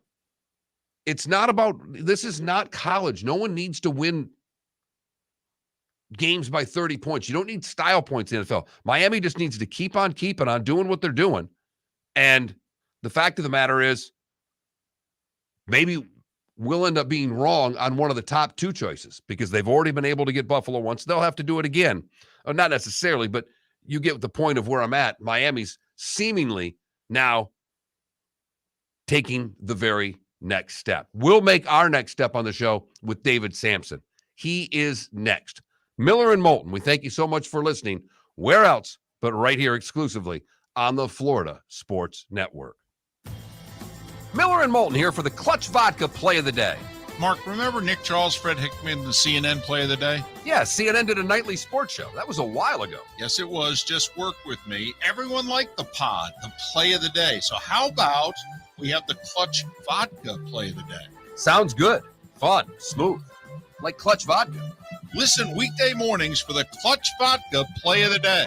That's Clutch with a K. David Moulton for Napa, Napa Auto Parts, and Napa Filters. Insist on Napa filters for your vehicles, or if you're a do-it-yourselfer, only buy Napa filters. Napa has a filter for almost anything on earth that moves, whether it's motorcycles, foreign and domestic cars, vans, SUVs, earth-moving equipment. You get the idea. Napa Auto Parts, Napa Filters. Insist on them for your vehicles, or if you're a do-it-yourselfer, only buy Napa Filters. Don't miss the Miami Dolphins watch party every Sunday at the Seaside Bar and Grill in Bonita Springs. Presented by Clutch Vodka. The Seaside will be serving Clutch Vodka drinks, including the awesome Bloody Mary bar at the Seaside. If you can't be at Hard Rock Stadium, come have fun at the best place in town to watch the Dolphins and enjoy the best, clean, crisp, smoothest vodka. That's Clutch with a K. Miami Dolphins parties every week at the Seaside Bar and Grill on Old 41 in Bonita Springs. Powered by Clutch Vodka. Mark Miller for SWFL Golf Carts, or online, flgolfcarts.com. If you're looking for a golf cart, an e-bike, or an e-motorcycle, go visit Alex and the gang at SWFL Golf Carts. flgolfcarts.com online. Check out their whole inventory. If you're looking for a custom cart, they can take care of you. 2-seater, 4-seater, 6-seater, they've got you covered. E-bikes, nobody better for value and service. E-motorcycles, check them out. Again, flgolfcarts.com. flgolfcarts.com. You were listening to Miller and Moulton on the Florida Sports Network.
You're listening to Miller and Moulton, exclusively on the Florida Sports Network.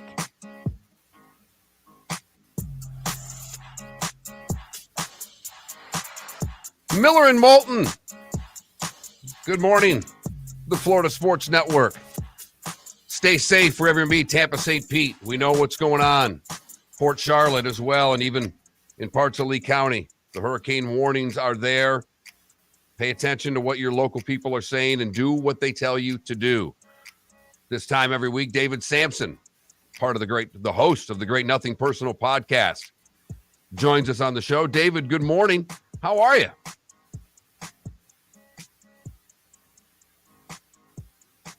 David, are you there? Well, all right. So having a little phone problems as well, having a little co-host problems as well. So hopefully we can get David back on here shortly as we work through this. Miller and Moulton on the Florida Sports Network. Our poll question is up. You can go to that Mark Miller, trying to gauge your level of excitement, nervousness with the Miami Dolphins. As we're trying to connect with David Samson here this morning. David, part of the Nothing Personal podcast. And when things seem to go wrong on a morning show, they can amplify. And that's happened over the course of the last little bit. We've had a couple of things messing up here this morning. So hopefully we'll get that right in the next little bit. But we're trying to figure out just what you think in the National Football League, what you know.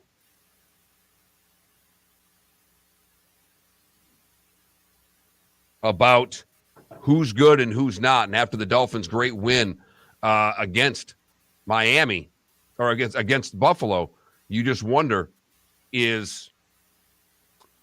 are the Dolphins that type of team that's going to make a division run, a playoff run, or is this just a little fluky? Because the fact of the matter, 7 of 8 quarters of their last 8 quarters, they've been outplayed. They had the great fourth quarter against Baltimore, and that was able to get them to get that W. And Buffalo, with a hell of a game and a game plan, but they couldn't put it in the end zone. And where do you give the credit? You give the credit to that Dolphin defense for being able to play solid red zone. 90 plays against. And Miami able to get through that is absolutely nothing short of miraculous for the Dolphins to give up that many plays and then find themselves with the victory, as now they go to 3-0, the only undefeated team in the AFC, along with the Eagles, one of 2 undefeateds in the National Football League through 3 weeks. As the Dolphins this week with a short week in Cincinnati, Tua banged up, left the game with what everybody thought was a concussion that the Dolphins are saying is a back injury. And we can all speculate of what we think happened, but with the amount of medical people now inside the tent, and they're not, this isn't the NFL from 5-8 years ago. I don't think they let Tua back out in today's game. Now, you may have a different opinion of that, but the old NFL where, you know, how many fingers am I holding up? Remember to answer 2. Those days have passed. And McDaniel even talked about how he was overly cautious with Tua and kept pressuring him about playing in the game because he values health that much. And the Dolphins able to get Tua back on the field. He makes some unbelievable plays down the stretch. And Miami able to get the victory over Buffalo. And I apologize for some of those clicking sounds. We're trying to do what we can to get David Samson back on the line as I'm watching Felipe on the other side of glass work as an engineer in this building. And we all know how much trouble that can get you in. But the text number is 21,000. Your thoughts on the Dolphins? 21,000. If you've never texted before, text FSN radio. Like this text says, I think it's better to say they had a fluky start, but playoff teams win those fluky games. I agree with you.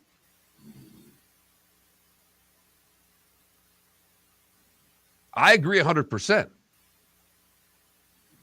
Now, this person says Miami had the advantage playing in the heat. The weather turns. They're going to start stinking it.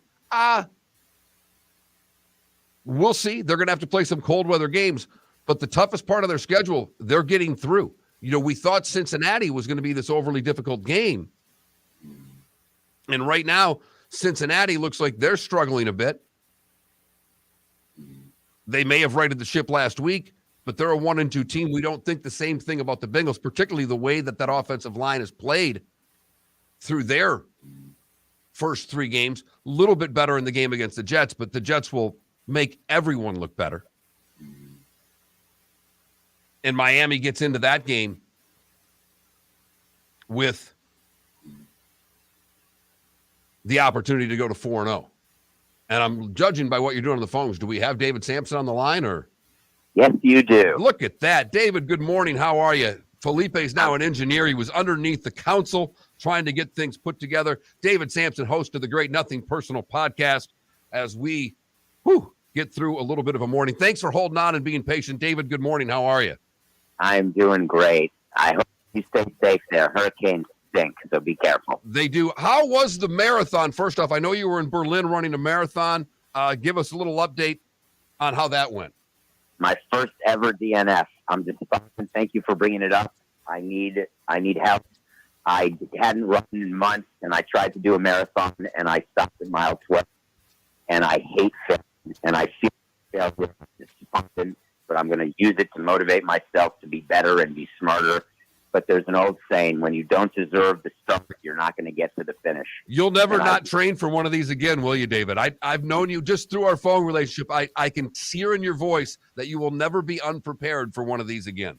No, because it's foolish. Especially, listen, time is going to win every battle, and I'm getting older, not younger. Hubris. That was my word of the day. I'm nothing personal today. Hubris to think that I could do that. But I've been around athletes and professional athletes for my whole life, and they back up their hubris. And I don't see them when they get older because we just cut them or trade them or they retire. So stay the same age, but I'm getting older, and I've got to remember that. Well, Aaron Judge, as we've talked about on this, he keeps getting it done. What is it that, from a pressure standpoint, how hard is this when you're trying to go for a Triple Crown? He's trying to still win games. He tries to maintain this focus of team first all the time. You saw how excited he was when they won and he got to 60. The pressure on a daily basis is hard enough for these guys. When you're trying to get a Triple Crown, what's he going through daily? So we try to protect him. Let's start with that. From media requests, because right now he's being sought after by everyone to appear on the shows. The only request that we're going to grant are ones that Major League Baseball tells us that they really want him to do for a national broadcast. But we're going to really try to make it so he can focus. We tell the teammates, and teammates are really good about this. They're treating this like an ordinary day. They are getting ready for October. They know they've won their division, obviously, and their focus is not on the home run chase, not on 61. They're playing cards. They're having fun when they travel, the team playing, doing all the shenanigans they do pre and post game. But when you're that athlete, when you're Aaron Judge, and you know that you've got a family who's watching, the Maris family, you've got an entire sport that wants to get healthier with good stories like they had with Pujols and that they want with Judge. You feel it. But again, it's not that he's pressing. He's getting hits. He's getting on base.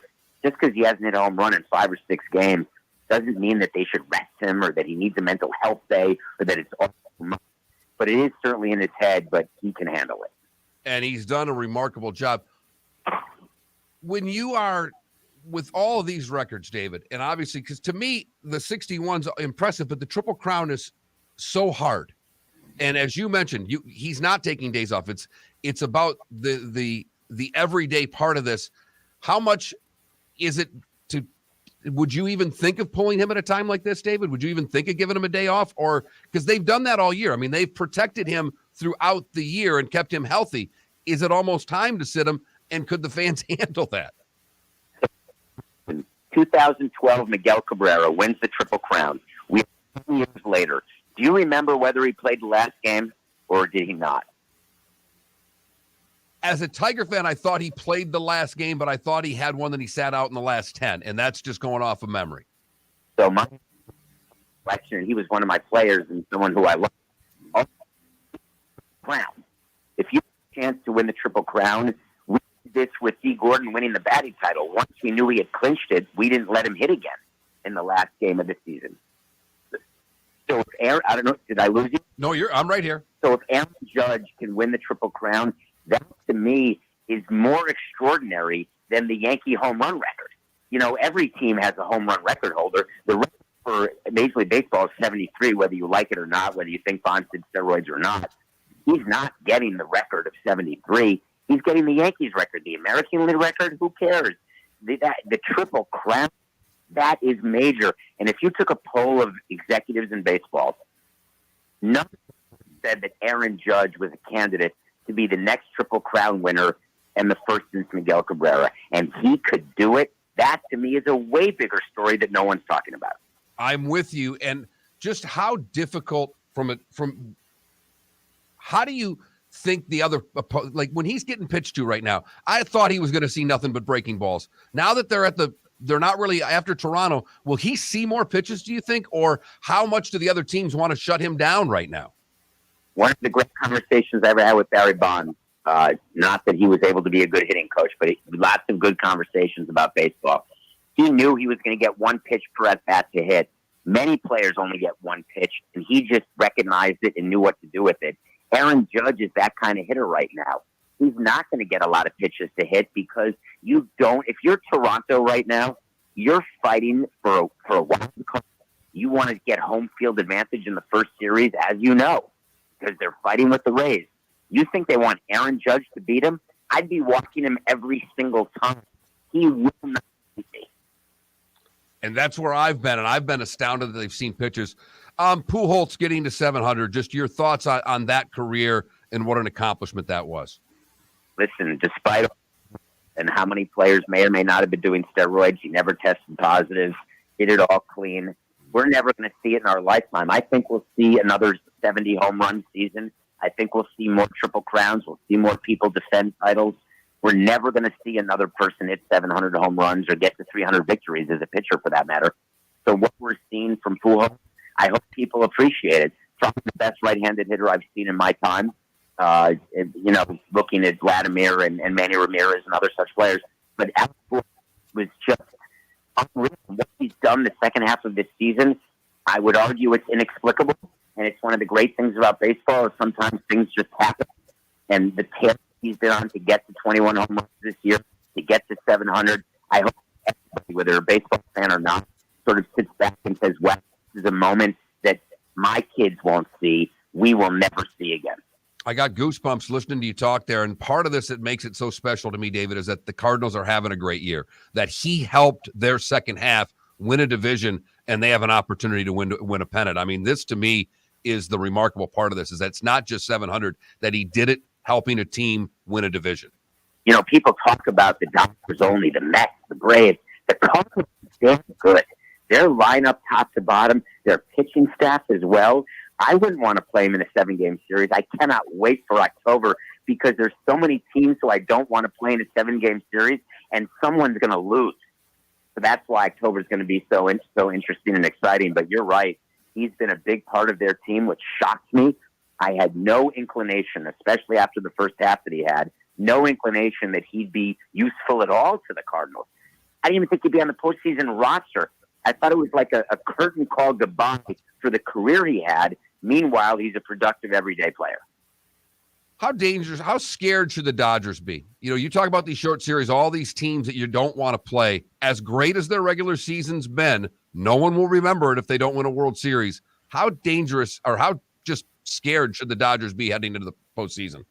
Petrified, right? I mean, go back when the Braves won their division every year for 14 years and they got one ring on their finger. The Marlins got 2 rings and never had a winning season, right? Look at what the Rays have done, and you need to win a World Series. That's the bottom line. As much fun as it is to win the division every year, which the Dodgers seem to do, to maybe break the record, to win the most games, to all the stuff they're doing, who cares? It really, all that matters is the Super Bowl. I think back to the New England Patriots.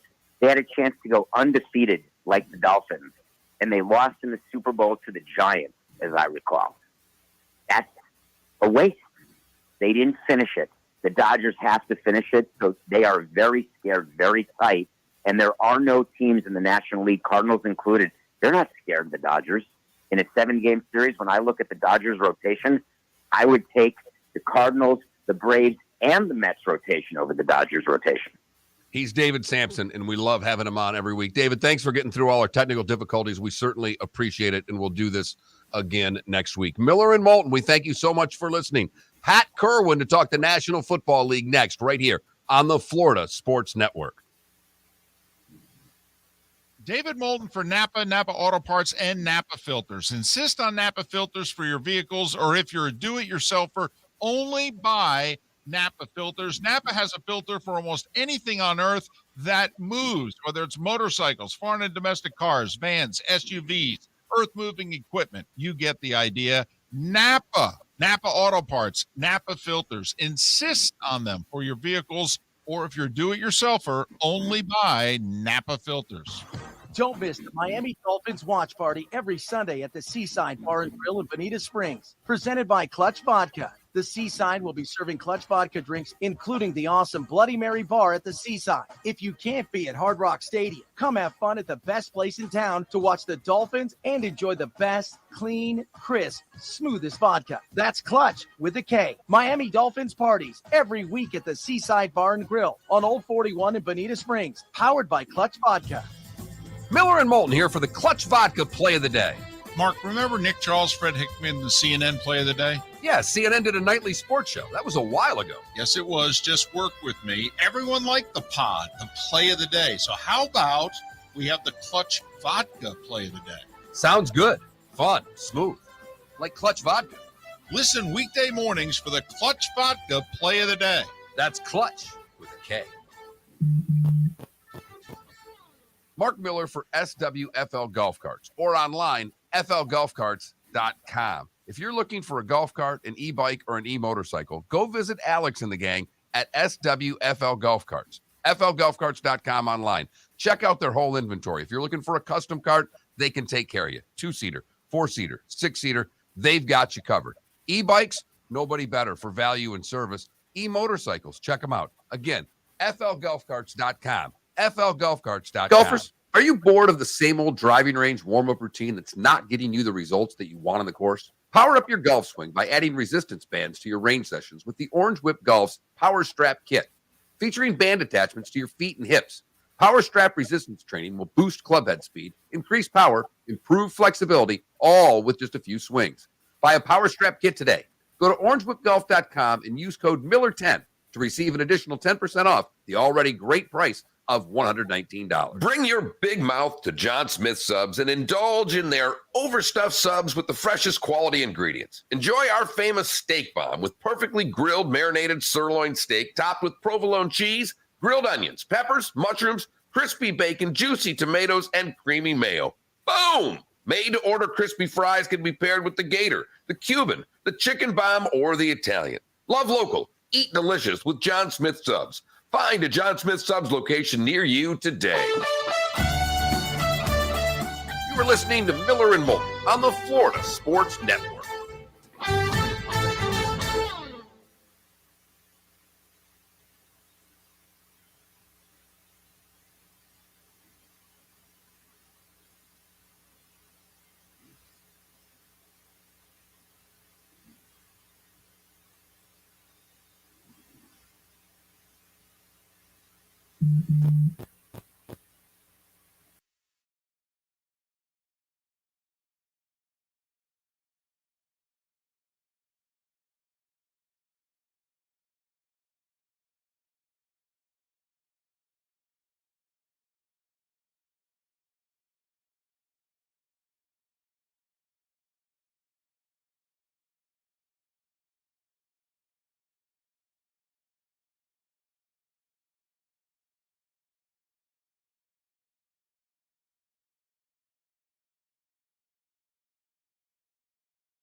Okay. No. I got security coming up to the room. Oh, shit. Well, you were gone for 30 minutes, David. I've kind of been freaking out here, boss. Yeah, sorry. I think we're okay. I got him. Yeah, he's good, or at least he's better.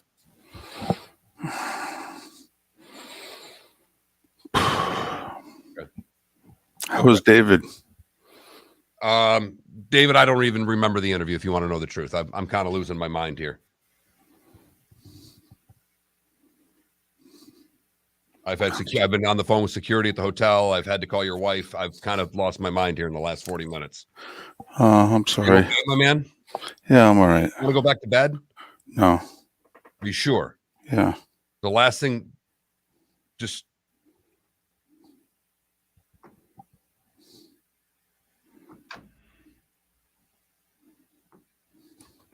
Did you fall asleep? Mm-hmm.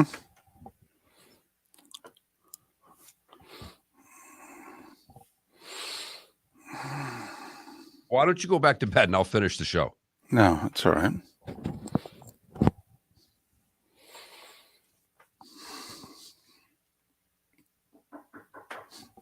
There's security.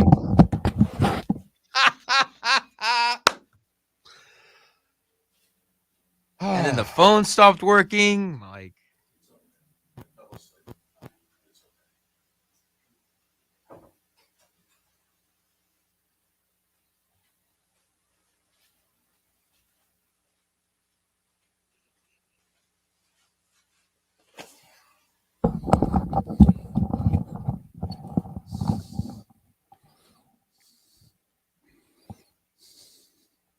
all right, we're back in 15. I'm gonna call Pat now.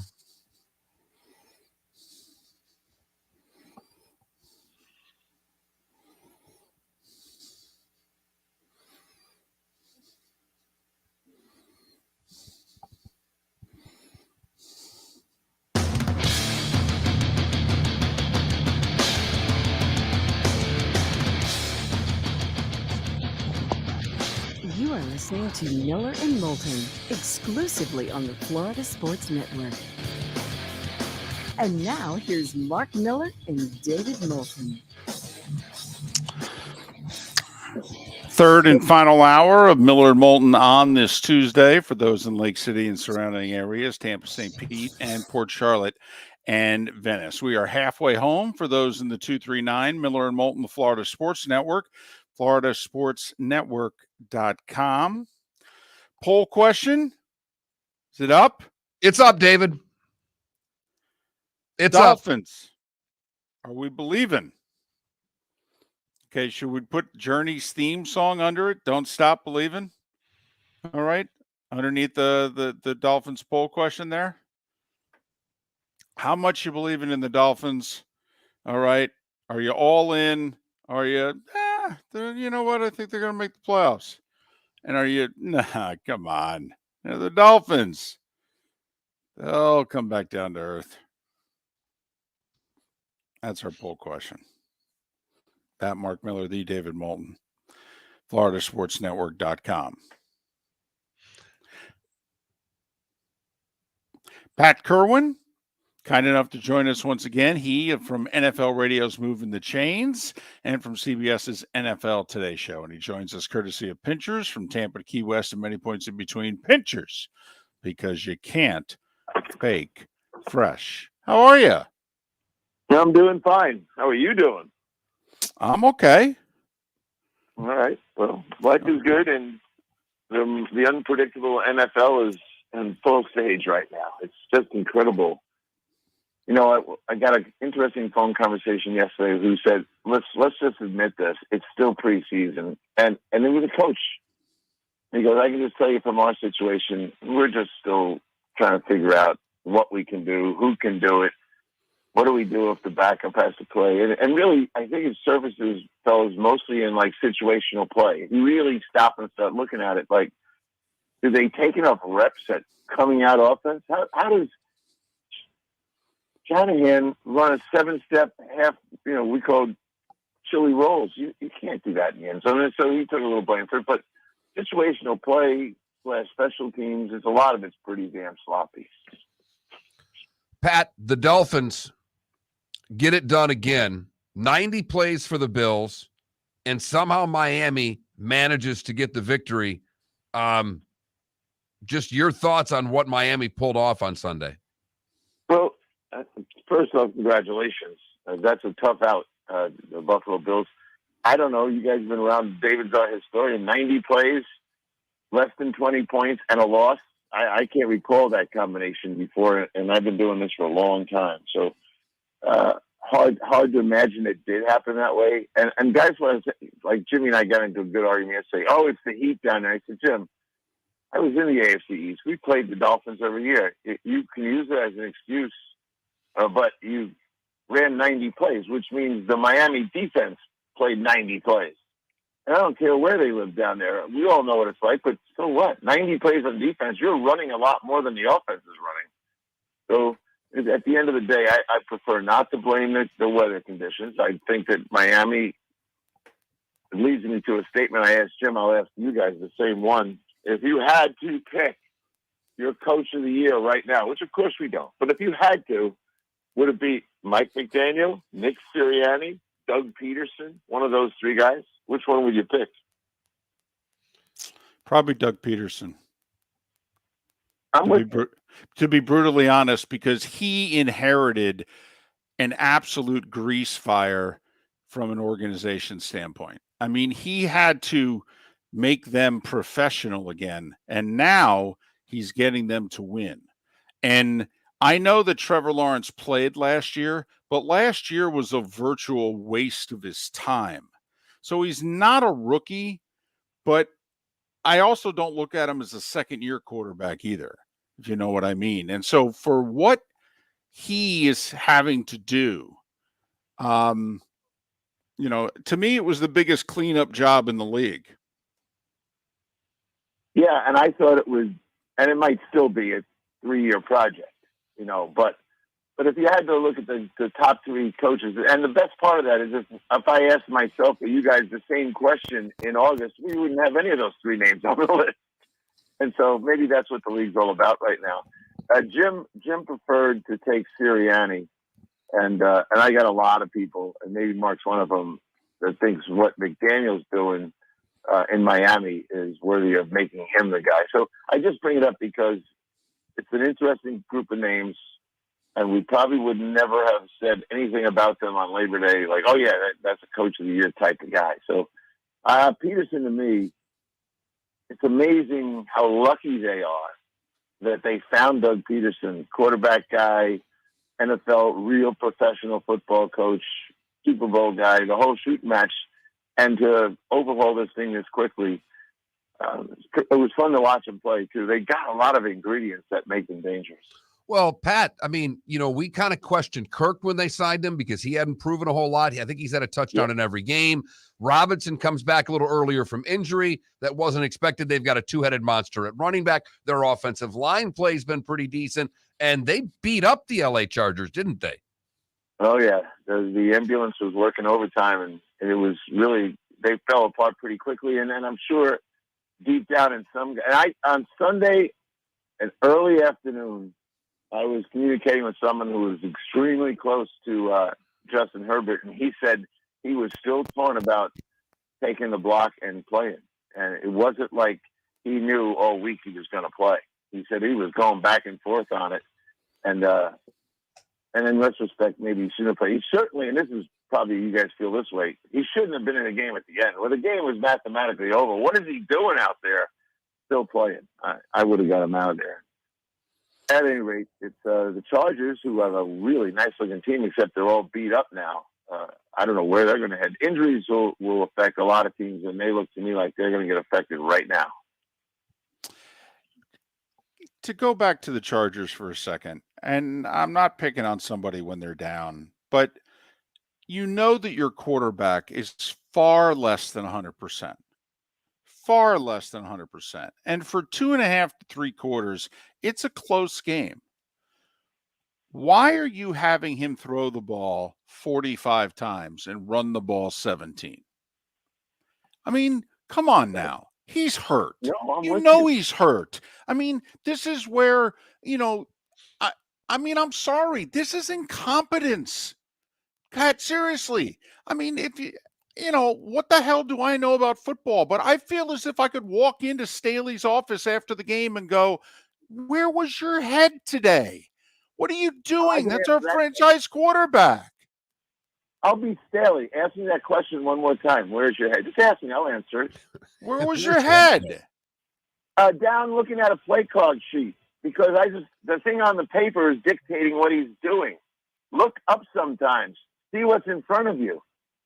When I sit with Cowher, it's amazing how he looks at the games. He looks at the games through the lens of head coaches. And he doesn't like to criticize guys, but he always says to me, would you please look up? Would you look up and see what your players are doing? Stop looking at the card.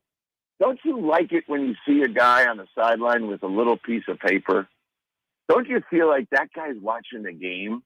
When a guy holds up this thing that looks like a menu at a Greek diner with 9 million plays on it, and he's looking at that the whole time, I love to sit with Bill and watch the game through his lens, because we all like to watch the head coach, but that guy's looking at the head coach, and there's a big difference. I mean, 46 pass plays, 12 runs. I mean, I'm sorry. That's literally like, I'm not sure you're qualified to have this job. Well, I knew you'd take it to that level, GM, man. Tell me what you'd do in Washington if your quarterback sacked 9 times. Well, I'll say this. Yes, he holds on to the ball too long, but anybody would have been sacked 5 or 6 of those times. I mean, they didn't block them at all. No, there were guys that were coming without being touched. Right. What about the Giants? How much of it is Daniel Jones and what you saw last night? Because we know what the New York people are going to do, the papers and everything else today. He's going to get destroyed. Yeah, which is ridiculous. I mean, we talked about it earlier. Mark, how many pass attempts did he have? Well, he 30? threw 37 or whatever it was. He was sacked 5 times. So essentially he was back to pack. One of every other time he went back to pack, he was getting hit. I mean, he got pressured 23 of the 37 pass attempts. 5 more sacks. Right. Pat, you know, we used to do this segment with you when we'd get into the referees every week. And I'm sure at some point we'll start talking about calls. But this is, I said it last week, when you did your offensive line rankings, I don't know who your top 5 were, but if they stay healthy, it seems like that's going to be the path to the playoffs because this is an epidemic. Absolutely true. And Daboll gets to the mic, and what's the first thing he says? We lost the game in the trenches. They couldn't block. And Dan Quinn does a great job with his defense, but they were teeing off and just getting after him. And now you have a quarterback. You know, the Post will have 0-9 primetime games, all that stuff. But I don't know what to say about Daniel Jones. I mean, the New York can't wait to get rid of him. But be careful what you wish for is what I say. And maybe Daboll sees a bright light there. I don't know. But we're talking about play calling, and we're pretty hard there on the Chargers. But he clearly is a guy that looks down. Oh, that's, he's looking at his 4th down calls, right? He likes to do that. I will tell you the game that made me the most excited all Sunday was Detroit. And they didn't win it. And we all know that they're maybe not ready for that. But, man, Jacksonville and Detroit, to me, play with a lot of heart. And I think good things will come for Detroit sooner or later. But they do a lot of good things, and they know how to score points. And it's fun to watch Campbell putting this together, and it's going to take a little more time. But it's not a bad-looking product that he's putting out there already. Tell you what, though, I think Dan had a couple of decisions he'd like to have back. That was, up 10 with under 10 to go. A couple of play calls, a couple of decisions. Not sure you kick the 54-yard field goal there because if you miss it, you set up losing. But, yeah, there's no doubt. And with that offensive line, which is now a theme of ours in this segment, Detroit's got an offensive line. So who knows? They may be viable longer than we normally think. He's Pat Kirwan from NFL Radio's Moving the Chains. Pat, we got to take a break. Sorry. We'll be back with more of Pat Kirwan coming up on the other side. He is also part of CBS's NFL Today show. Pat Kirwan for one more segment, and then Kevin Brockway will join us coming up in about 25 minutes as we'll pick up the pieces with the Gators. He covers them for the Gainesville Sun. Our poll question, how much do you believe in the Dolphins? That Mark Miller, the David Moulton, FloridaSportsNetwork.com. David Moulton for Napa, Napa Auto Parts, and Napa Filters. Insist on Napa filters for your vehicles, or if you're a do-it-yourselfer, only buy Napa filters. Napa has a filter for almost anything on earth that moves, whether it's motorcycles, foreign and domestic cars, vans, SUVs, earth-moving equipment. You get the idea. Napa Auto Parts, Napa filters. Insist on them for your vehicles, or if you're do-it-yourselfer, only buy Napa filters. Yeah. Hi. Excuse me. Hey, the line starts back here. Ma'am, if your party's not here, you're going to have to go around again. If you had the opportunity to avoid all this, wouldn't you? Salt Live is the official transportation provider of the Miller and Moulton Morning Show, making your trip to and from the airport seamless and stress-free. Salt Live is supported with the help of local partners like the Bayfront Inn. Gather your family and friends and enjoy a leisurely day on the water with a pontoon or deck boat. If you prefer to explore the waterways without a motor, the Bayfront has canoes, standboards, and kayaks. At the end of your journey, enjoy lunch or dinner at the Bamboo Tropical Bar and Grill. The Bayfront Inn, something for everyone on 5th Avenue in downtown Naples. BayfrontInNaples.com. When you need a ride, book with Salt Live Transportation, 308-8686, or book on saltlivetransportation.com. Mark Miller for SWFL Golf Carts, or online, flgolfcarts.com. If you're looking for a golf cart, an e-bike, or an e-motorcycle, go visit Alex and the gang at SWFL Golf Carts. flgolfcarts.com online. Check out their whole inventory. If you're looking for a custom cart, they can take care of you. 2-seater, 4-seater, 6-seater, they've got you covered. E-bikes, Nobody better for value and service. E-Motorcycles. Check them out. Again, flgolfcarts.com. flgolfcarts.com. You were listening to Miller and Moulton on the Florida Sports Network.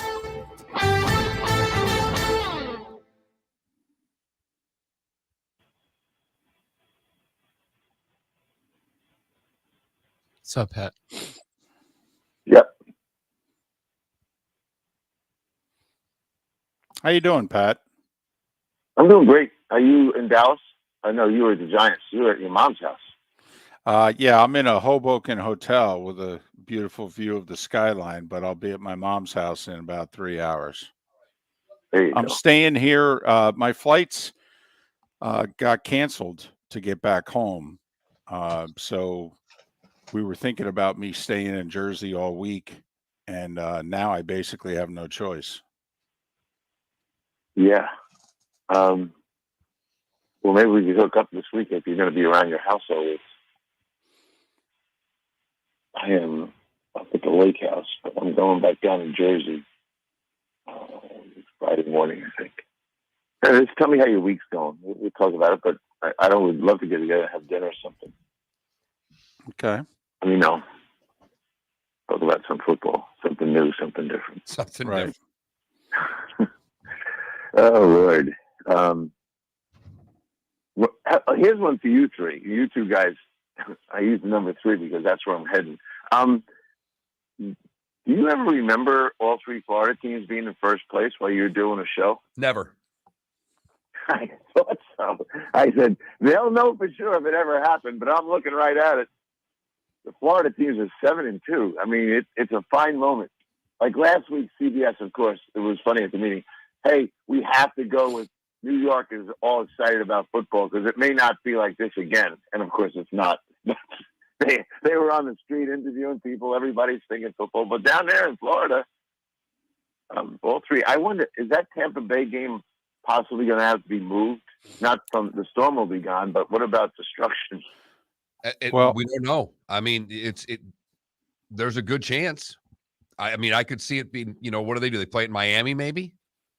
Yeah, well, Miami's Thursday night, so they don't need the stadium. Right. They're already using their practice facility. Did you see the Hurricanes when they lost to Middle Tennessee? There was no one there. No, there wasn't.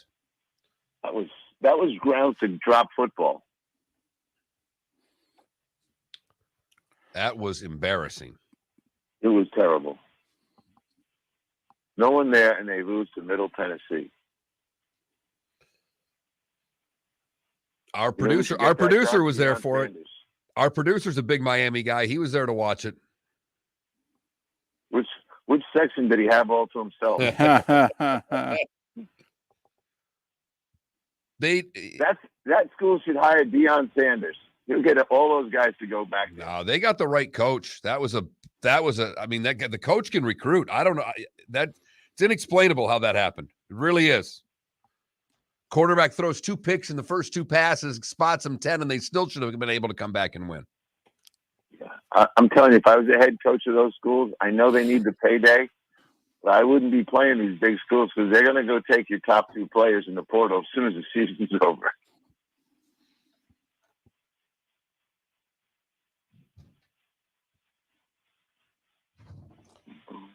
I almost texted you during your show yesterday, Pat, and I never do that. But when you and Miller were going back and forth on the weather, and you're like, I live in Florida. I was also texting you. I go, yeah, not until damn November you live in Florida.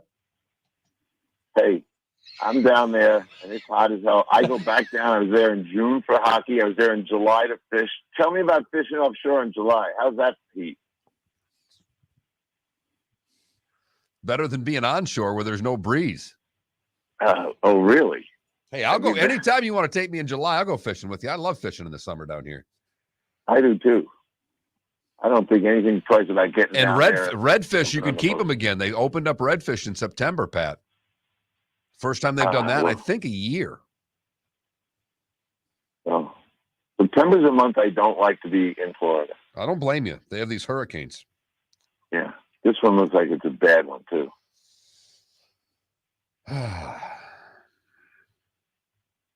Well, say your prayers it misses us. So far, so good. It looks like it's going to really take Tampa out, though. 15 seconds. And they're not many feet above sea level either. That could be. They've not had one of these in forever. No.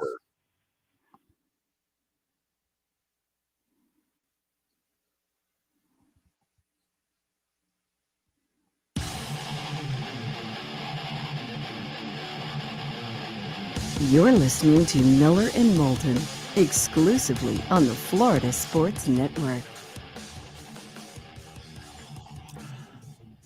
Our remaining moments with Pat Kirwan of NFL Radio's Moving the Chains, CBS's NFL Today show. He joins us once again, courtesy of Pinchers from Tampa to Key West and many points in between. Pinchers, because you can't fake fresh.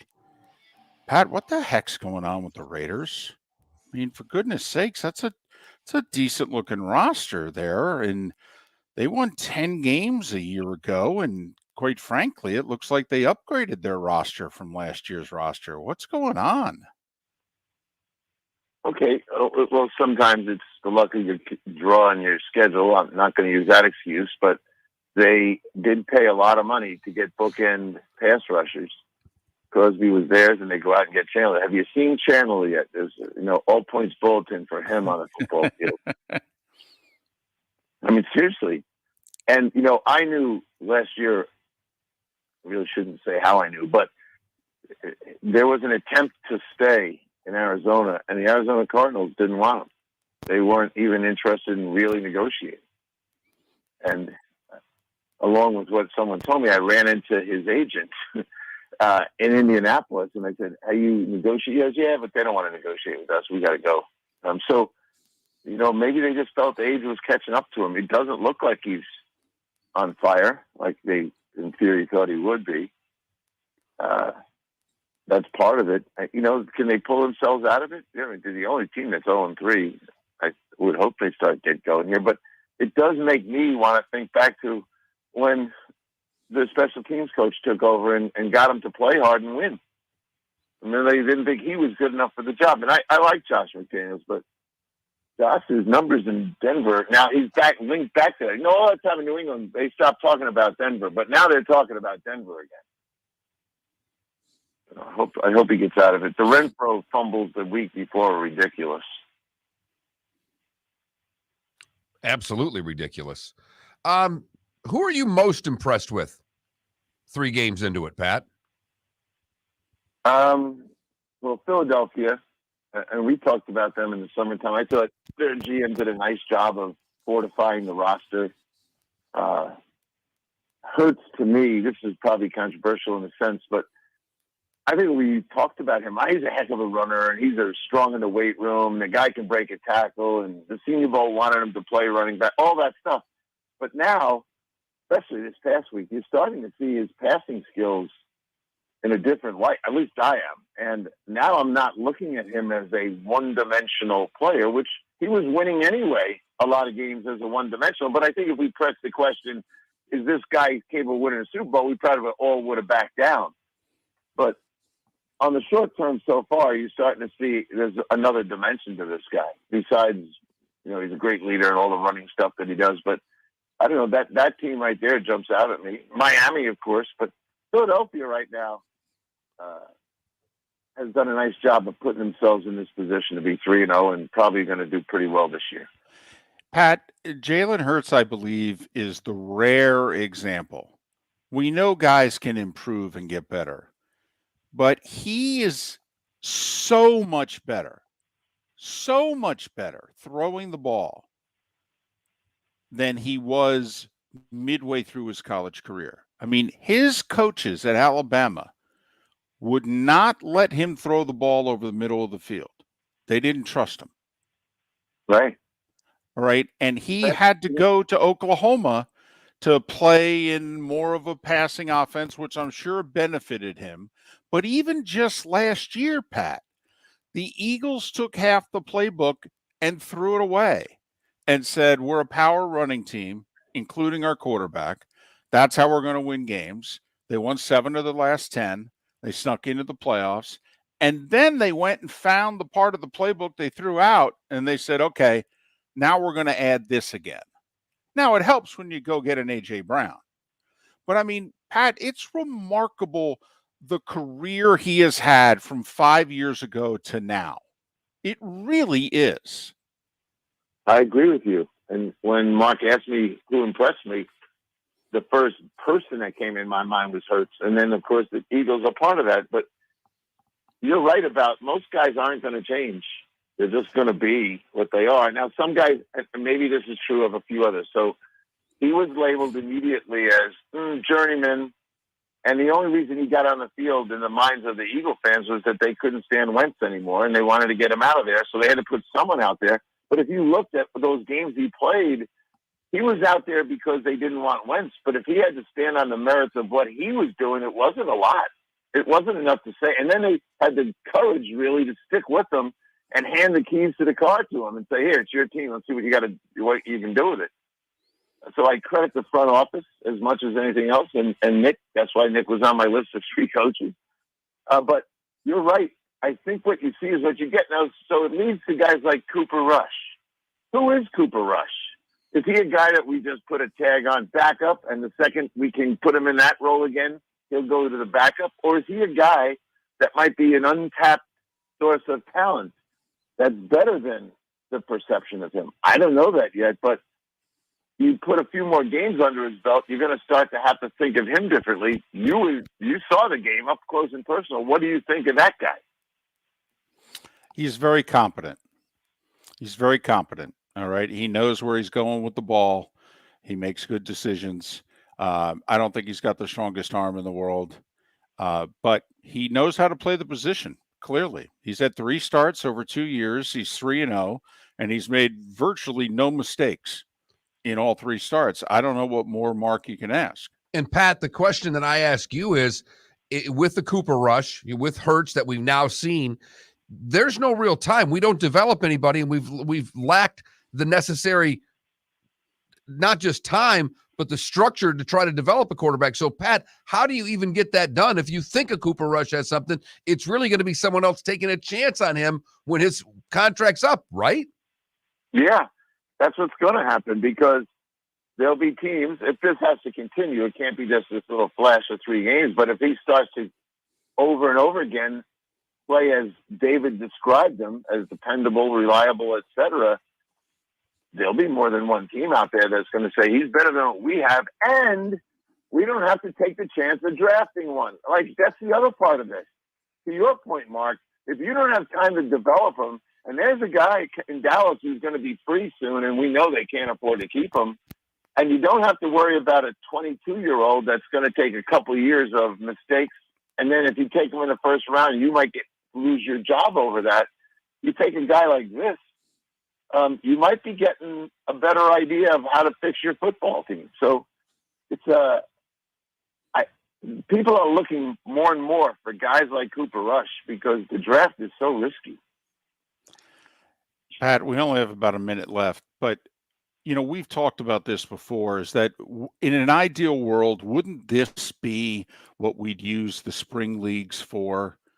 Those project quarterbacks that don't get any reps, send them off to whatever, the Tampa Bay Rowdies or whatever the franchise is, and just go play for 4 months. Go be the man.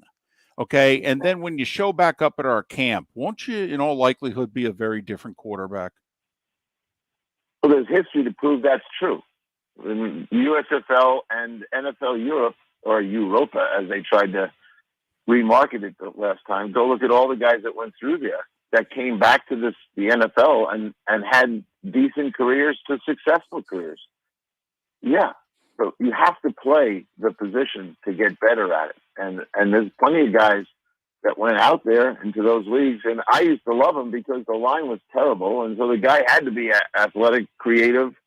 And so it was more than a learning experience. It was a place to actually develop, truthfully. So I'm with you. He's Pat Kirwan.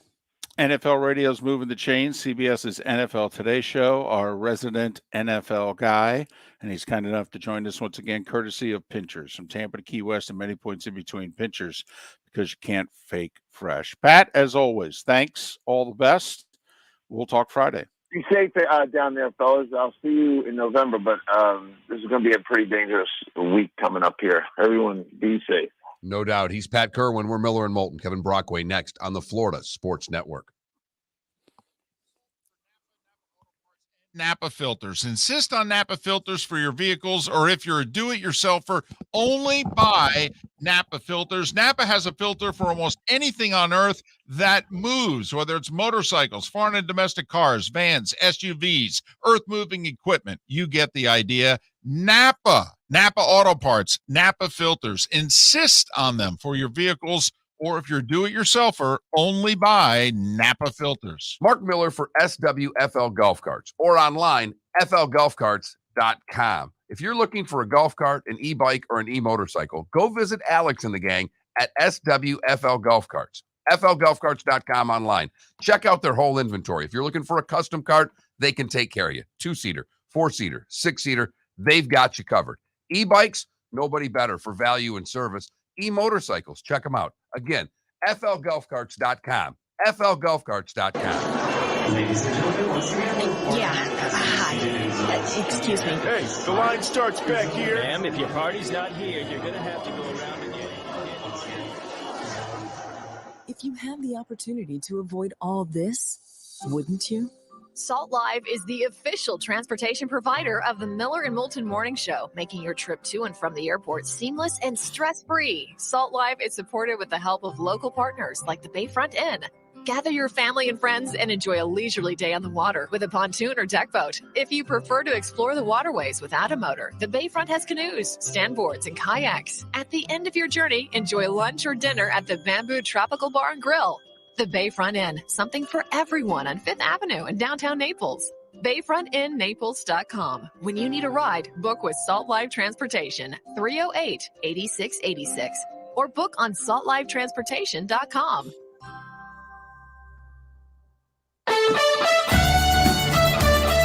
You were listening to Miller and Moulton on the Florida Sports Network.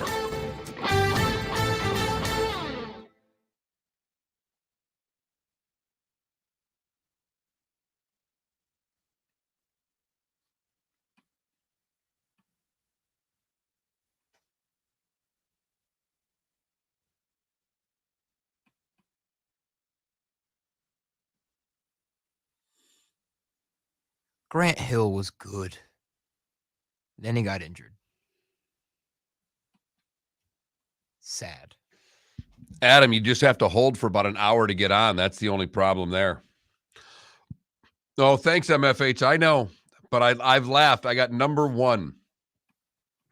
Unbelievable. I think you're right.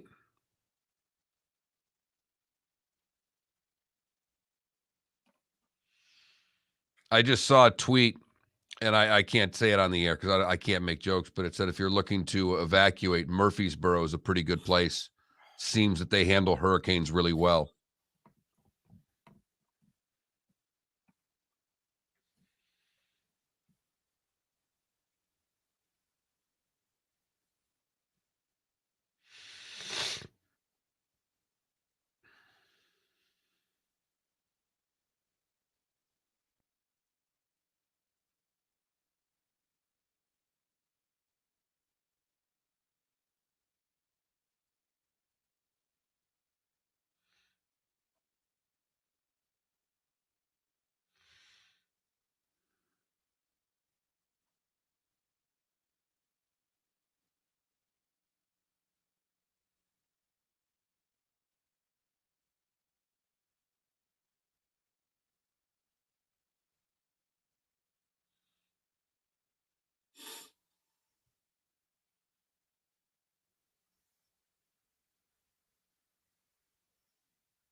Wonder who do you think has the better windbreaker hoodie, the Wink News team or the NBC News team? Because they're all bundled up here as I'm looking at some tweets. Well, NBC has a cool logo. It's the peacock.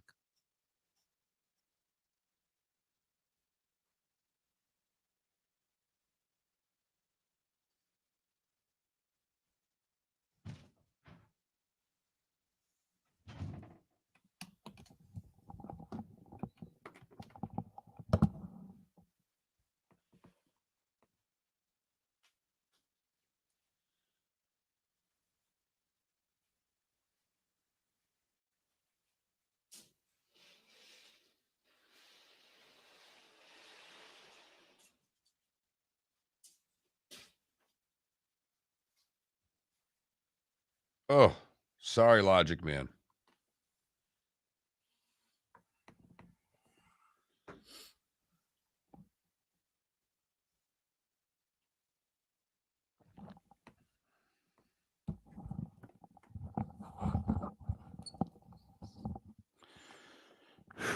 Dak may be back next week. Clarko.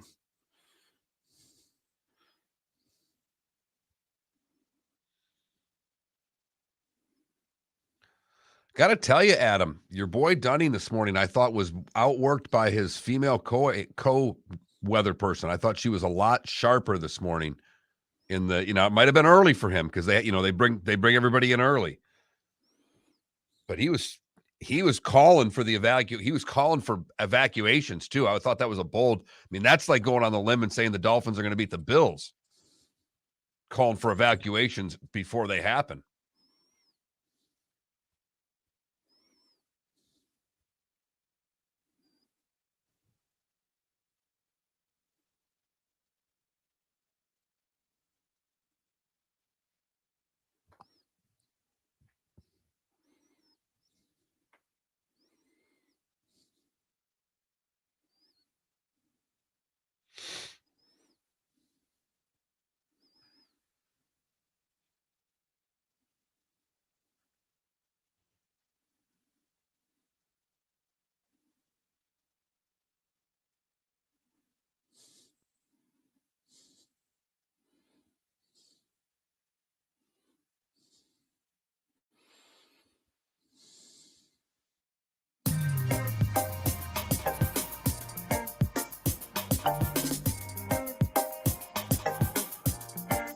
Welcome back to Miller and Moulton, only on the Florida Sports Network.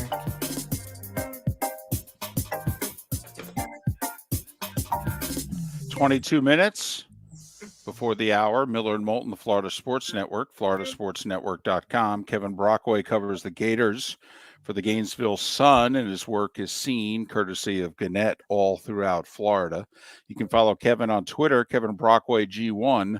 Kevin Brockway G1. Kevin, it's David and Mark once again. Hope you're doing well and hope you and yours will be safe in the coming days as well. How are you? Well, I hope the same for you guys because I saw the latest weather channel update and I see it's kind of shifting further southwest projections. But you never know. These things can change, as you know. No doubt there. Well, let's talk about something we think we know a little bit more about, and that's football. Not by much. That's by all accounts as well. But the Gators, well, they got worked for a decent part of that game and showed defensively that it's a long way to go. I mean, my biggest take from the game is that they're a ways away defensively. What was your biggest takeaway from the game, Kevin?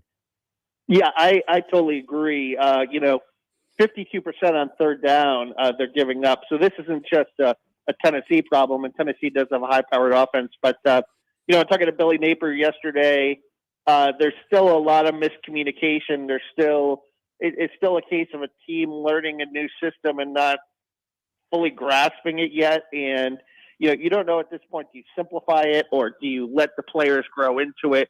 I think that's the big question. But, I mean, let's be honest, too. This wasn't necessarily a great defense the last 2 years under Todd Grantham as well.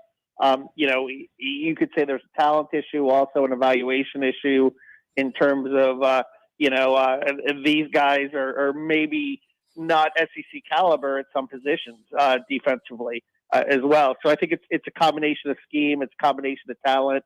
And if you look at Billy Napier's 2023 recruiting class, you're going to see a lot of defensive linemen, defensive tackles, defensive ends. And I think that's a big reason why, it starts with the front seven. It was stunning to me, Kevin, just how they really seem to have virtually nobody on defense that can make a play. Their DBs got their hands on one ball all game. It was a pass across the middle that was thrown behind the receiver on third down, and a DB was close enough to help break it up. It seems like it's Vontrell Miller, maybe a little bit of Cox. I mean, it is, at least for one afternoon, but I think it's more than that, stunning just the talent gap from where they are, from where they need to be. Yeah, and Amari Burney can occasionally make a play. He had a strip sack in that game, but then he also gets caught out of position. So it's kind of like, you give it and you take it away sometimes with some of those defensive players. Trey Dean was a guy that was hardly regarded. He had a coverage bust in that game. So yeah, it's really, I think, David, a situation that's going to have to be solved in recruiting. I mean, I thought that 99-yard drive was really the turning point late in the first half. Britton Cox has a chance for a sack on third down. He doesn't get it. They convert that play, and then they make the diving catch. Keaton does on the play right after that, and that gets the crowd right back into it, right? And then, they drive down and they score. They get the kickoff in the second half. They score, and all of a sudden it's a 2-score game, and you're playing uphill the rest of the second half. I thought that was the huge turning point in the game. Yeah, timeout on third down may have not been the best thing in retrospect. And Napier going for 2. Just he doubled down on it after the fact. Kevin, David and I, for the record, didn't like it. When you're down 17, you got to try to tie the game. But this is what Gator fans going to have to expect. He's an analytics guy, and this is the way he's going to coach the game, correct? Yeah, and, he backed it up by saying on the road, too, the percentages in terms of, being a double-digit underdog on the road, which is interesting. He even brought the spread into it, which, you rarely see a college coach discuss a gambling line. But he felt like, given those circumstances, I think he said something like 63% of the time the home team wins in overtime. So he felt like he wants to play for the win in regulation. In retrospect, you look at it and you say to yourself, well, if he kicks 2 extra points, recovers the onside kick, you just need a field goal to tie the game and send it to overtime. But who knows how gassed they would have been defensively. Certainly they did, however, have a situation where the time of possession was tilting in their favor because of getting those possessions late in the game. Richardson was terrific. I mean, over 500 yards of offense, throwing and running. I mean, he was everything I think you could expect him to be. And it almost makes you wonder if there are games in which they're willing to let him just ball, just take the hits, run them 15 times, and whatever happens, happens. And then there are games in which they're like, yeah, we're going to try to win by making sure he only gets hit about 6 times today. Because the guy who played on Saturday is the type of quarterback that can carry you a long way. Yeah, David, I think there might be something to that. But I just think from watching him in 4 games too, I think there's a little bit of an inconsistency there for as talented as he is. But he certainly looked great on Saturday. He made strides throwing the ball downfield. I think that's the biggest takeaway for your Gator fan. This is the first time you really saw him throw the ball with good accuracy and be in good sync with his receivers down the field. I think it was 6 plays. I counted at 20 yards or more in that game. 2 38-yard passes, a 39-yard pass. He had not looked that good throwing the ball that far down the field all season. So that's a positive takeaway that you can take away from that game, was that, he was able to connect with his receivers downfield. And, now if defenses take that away, if he can be consistent in that area, that's going to make him in the offense that much more of a threat going forward in league play. Kevin, what did Napier say just about him being more comfortable with the offense as far as Richardson? I mean, he's not had a lot of starts. This is a new offense again. How much of this is just getting comfortable with what he's doing? We do have to take into account that they've played a pretty damn difficult schedule to start this season. Yeah, and I think that's a good point. And I think that, he kind of, he equated it to being a rookie NFL quarterback, that you're going to have some ups and downs with that. And they did spend a lot of time in the week, a little extra film study with the receivers in sync. Napier said, going into the week, he thought he had his best practice. And, he just kind of handed them the keys this week because he knew that Tennessee's game plan was really going to stop the run. Tennessee also has a pretty suspect secondary also, probably not the best in the SEC, certainly not as good as Kentucky or, maybe even you could throw Utah or USF in there. I mean, it was really They really played kind of soft. They played man coverage, and that allowed a lot of opportunities for Florida receivers to get open, and Richardson connected with them. And now they got a first soft spot of the schedule, Eastern Washington, and then Missouri at home, although Missouri played a really solid game at Auburn, should have won it. But Florida's a whole different league than Auburn. And then LSU at home and a bye week before Georgia. So there's a chance, Kevin, for Napier and this team to grow into whatever it is they're going to grow into. I think so, David, but I think if the USF game was alarming, is that you don't want to develop a trend where you play up and down to your level of competition, right? And certainly the USF game showed that. They kind of played down to the level of their competition that game, squeaked out a win. So you just don't know, certainly when you have, Eastern Washington coming in here and now compounding that with the Storm. You don't know if the game is even going to be played at this point. Certainly, the game as of now, Scott Strickland said is on. But, things can change in the next, 24 to 48 hours. And if it looks like it's going to be heavy rain and wind here on Friday, you don't know if they're going to be able to travel across, 3 time zones to make it here. But if they do play that game, I think that would be pretty good for the Gators just in terms of, to get in sync and get some confidence and create a little mojo, heading into Missouri. And David, I mean, this is a team that, and again, my first go around, I can't remember a Florida team that's lost 6 straight SEC games. And if you go back to last season, that's where they are, right? So they desperately, I think, need a league win. And Missouri is going to present that opportunity certainly the week after. And as you mentioned, with the Storm, really no telling how this week goes. From an injury standpoint, how did they get through Tennessee, Kevin? Yeah, I think they were fine. Basically, I think all the players that were hurt are still out, but I don't think that there were anything new. I mean, I think the main thing is just to monitor Ventrell's situation with his foot. I mean, I think he certainly played through a bad foot on Tennessee. Do you rest him for the Eastern Washington game because of that? But Michael Tarquin has been out for a while, the starting right tackle, but Austin Barber stepped in and played pretty well. So we'll know more if anything more arises on Wednesday. That's when Napier usually updates the depth chart and the injury. Final question, Kevin. They're 2-2 after playing the toughest schedule in the country in September. I mean, that's not bad, right? I mean, it's not obviously what Gator Nation wants or expects, but I mean, when you consider how last year ended, new coach, new regime, the whole deal.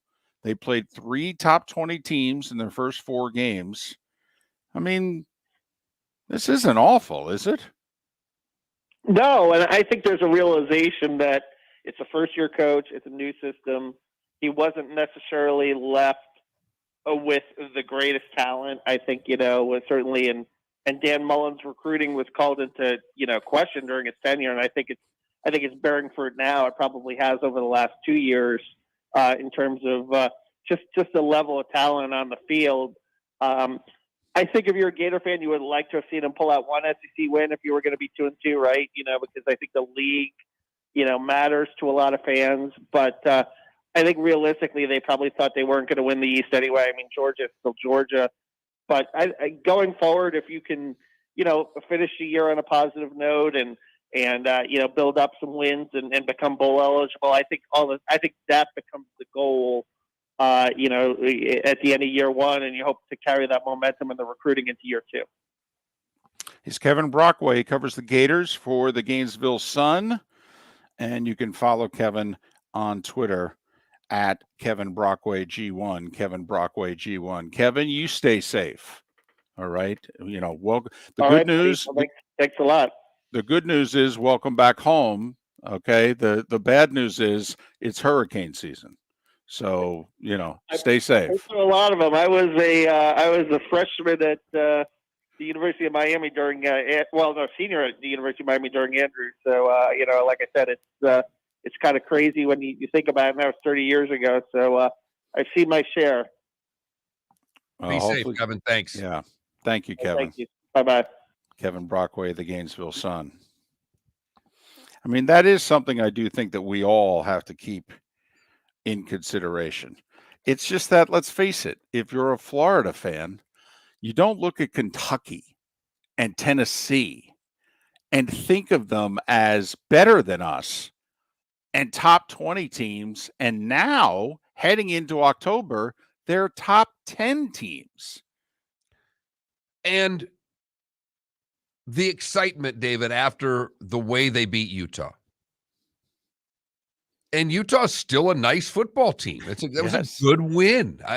It doesn't need to be discounted because you lost games against Kentucky and Tennessee. I'm sure you would like to switch one of those, probably the one on Saturday, just because, well, it seems to be a lot of fun for you to beat Tennessee and make them miserable. And you gave it a shot. Love the fact that Napier brought up a point spread, because my follow-up question was, if you'd have kicked the extra point, you'd have automatically been covering for your alumni if point spreads matter to you that much. Right. I was going to say, if you're paying attention to the spread, you do know you were a 10.5-point dog when you were down 11 and went for 2. That's all. So I get the whole, analytics and percentages of winning and on the road, and you're already thinking about overtime, and I want to avoid it. First things first, the alumni have to get paid because they're paying you and the 412 new members of the staff that you've hired. So thank you for recognizing that you were a 10.5-point dog, because we all know that all of you coaches are aware of that and don't ever let us know how keen you are on what that number is. Did you see the picture?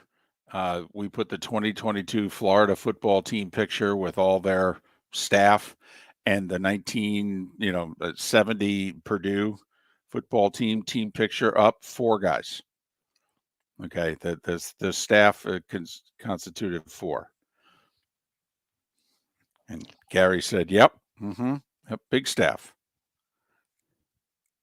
Tampa, St. Pete, Lake City, Port Charlotte, be safe. We expect to be back on tomorrow morning at 6 a.m., all things considered. But we ask you to do what you're asked to do. Be very safe, and we'll do it all again tomorrow morning. For the rest of you, the bonus hour is next. Ladies and gentlemen, once again, excuse me. Hey, the line starts back here. Ma'am, if your party's not here, you're going to have to go around again. If you had the opportunity to avoid all this, wouldn't you? Salt Live is the official transportation provider of the Miller and Moulton Morning Show, making your trip to and from the airport seamless and stress-free. Salt Live is supported with the help of local partners like the Bayfront Inn.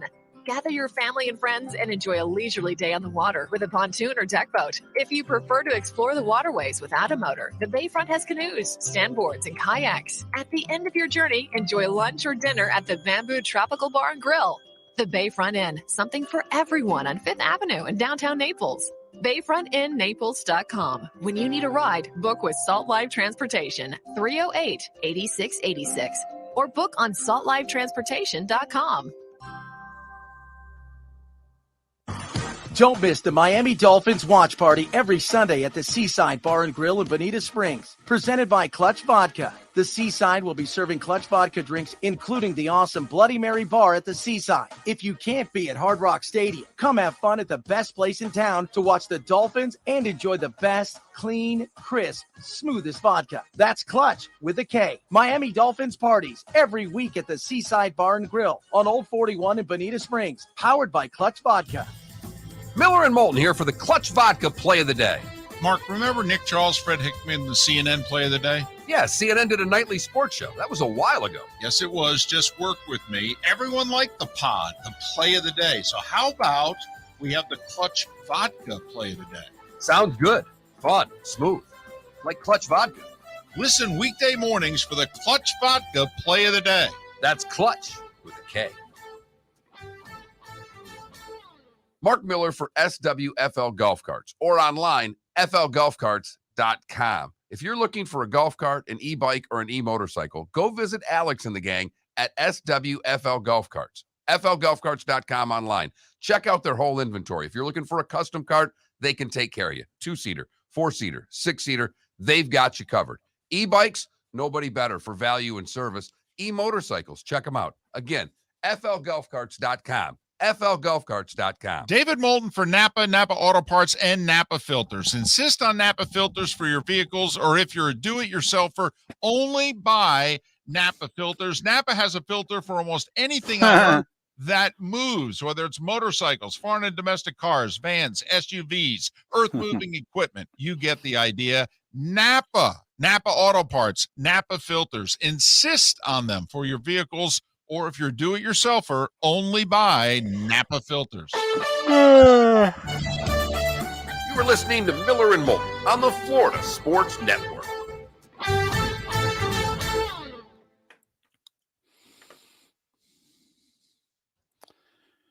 No, Adam, not the case, but it's a funny line, though.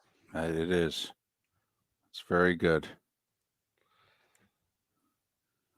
And they're not going to finish dead last in the SEC East, for goodness sakes. Missouri and Vandy are there. And South Carolina, by the way. And they're awful. Yeah. This is the danger of being a hype machine as a head coach. They overachieved last year. They snuck out a couple wins. They made it to a bowl. But they're worse this year. And this is where you need to be honest with your fan base and don't sell them a bill of goods. Because now when you're awful this year, they're going to be like, what the hell? I can't believe it. My wife's boss is closing the hospital tomorrow. Oh. Wow. What hospital does she work at? It's an animal hospital. Yeah. That's enough for here. Yeah, gotcha. But he doesn't do that very often. I understand. I'm stunned. Wow.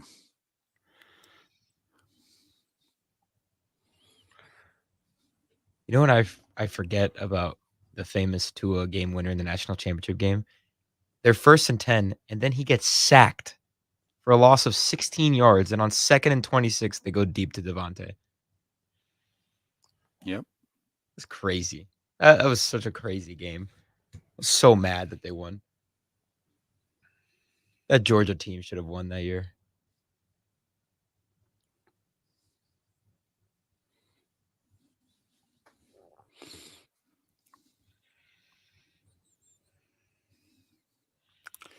Well, Klecko, I got to admit, man, I need to know more about Tua's status. I'm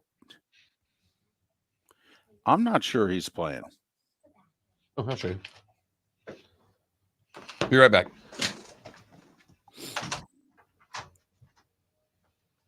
You have to make it back on your own, though.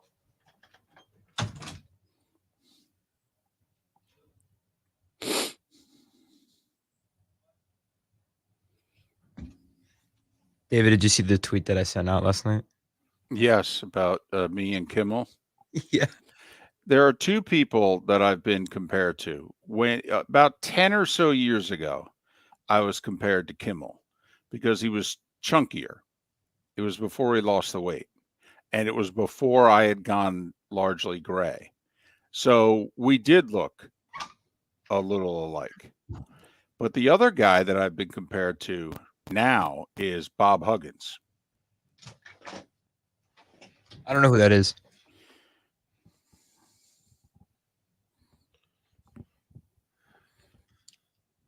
It's, I think he just got elected to the Hall of Fame, basketball coach at West Virginia.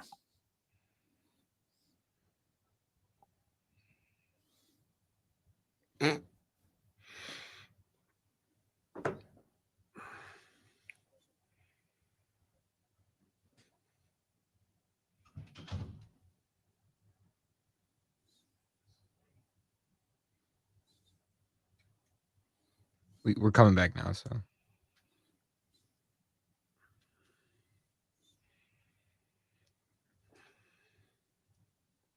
Ten seconds.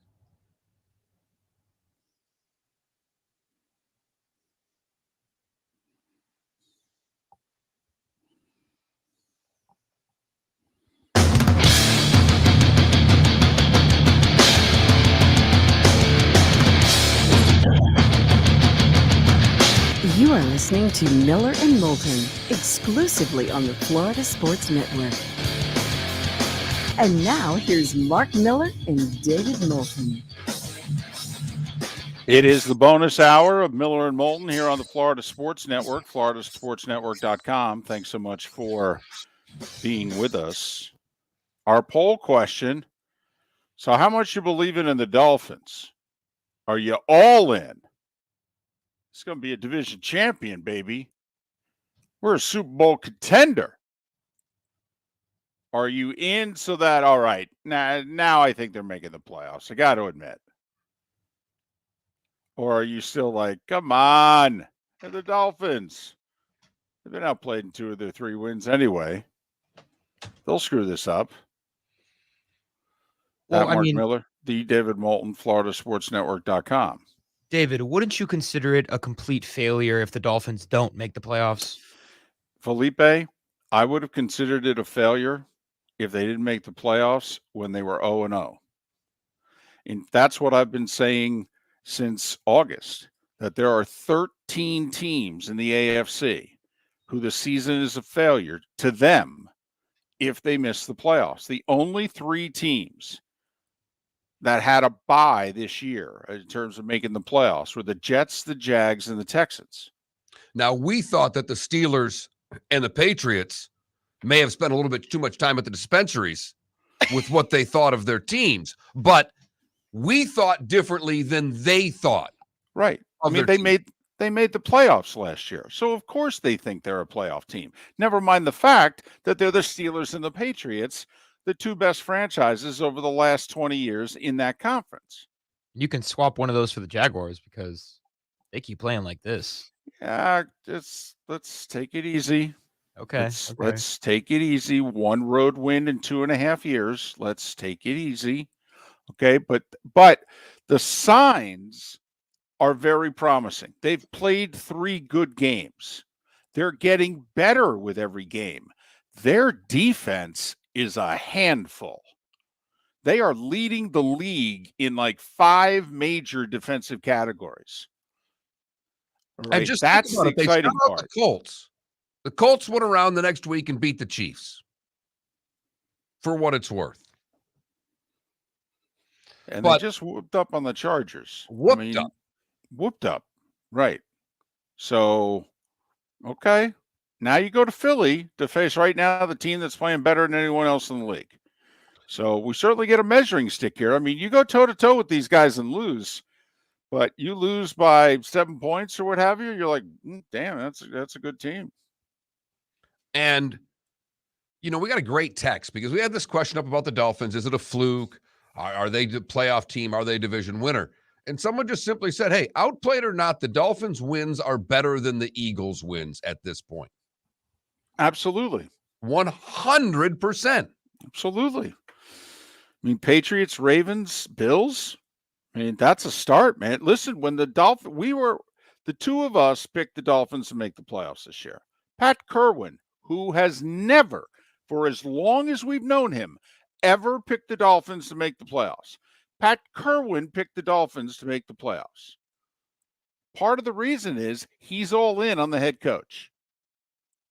And he was admittedly skeptical of the head coach, but has spent some time around him and is convinced that he's going to work. But we went through their first 4 games and said, man, it's kind of like the Gators. We looked at the Gators' first 4 games and said, 2-2 is not the worst scenario here. Like the Bucs.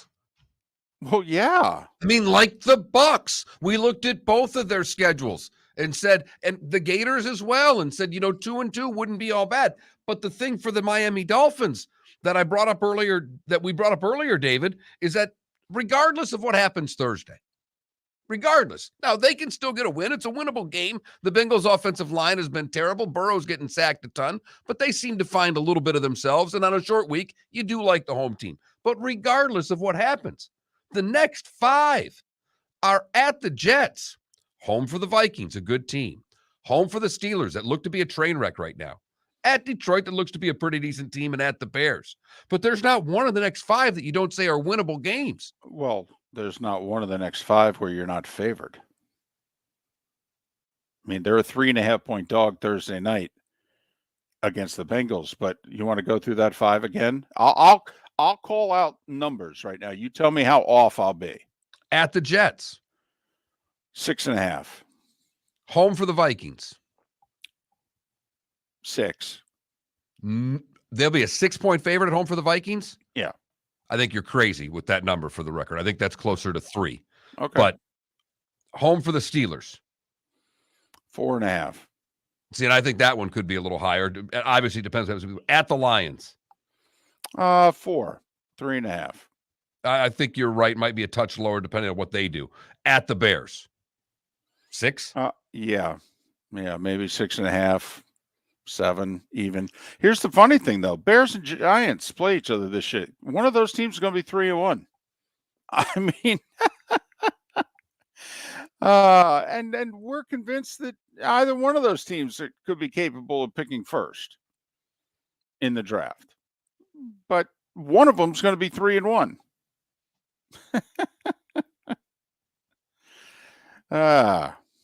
But you're right, Mark. After the brutal start, which they're going to get through no worse than 3-1, they got 5 games there, in which, quite frankly, if you're a Dolphin fan, you're thinking, well, we really shouldn't do worse than 4-1. And really, they got home for the Browns before the bye week as well. So, I mean. Right, and no Deshaun. No Deshaun. So you're looking at 6 games in which the Dolphins could possibly go 5-1. And if they're at 8-2, 10 games through the season, and worse, let's just say they go 4-2, and they're 7-3. Okay. Now, why it's important though to gobble up as many W's as you can during this next month and a half. Take a look at the Dolphins' schedule beginning early December. Texans, which after the bye should be a win, but they finish with a gauntlet. And so let's just say they're 7-3 at the bye, and they beat the Texans. So they're 8-3 at the Niners. Right at the Niners, at the Chargers, at the Bills. That's right. 3 consecutive roadies. Yeah, in December. And the one home game is who? The Green Bay Packers on Christmas Day. Now they finished at Patriots, home for the Jets. Yeah, but obviously at New England in January. Right.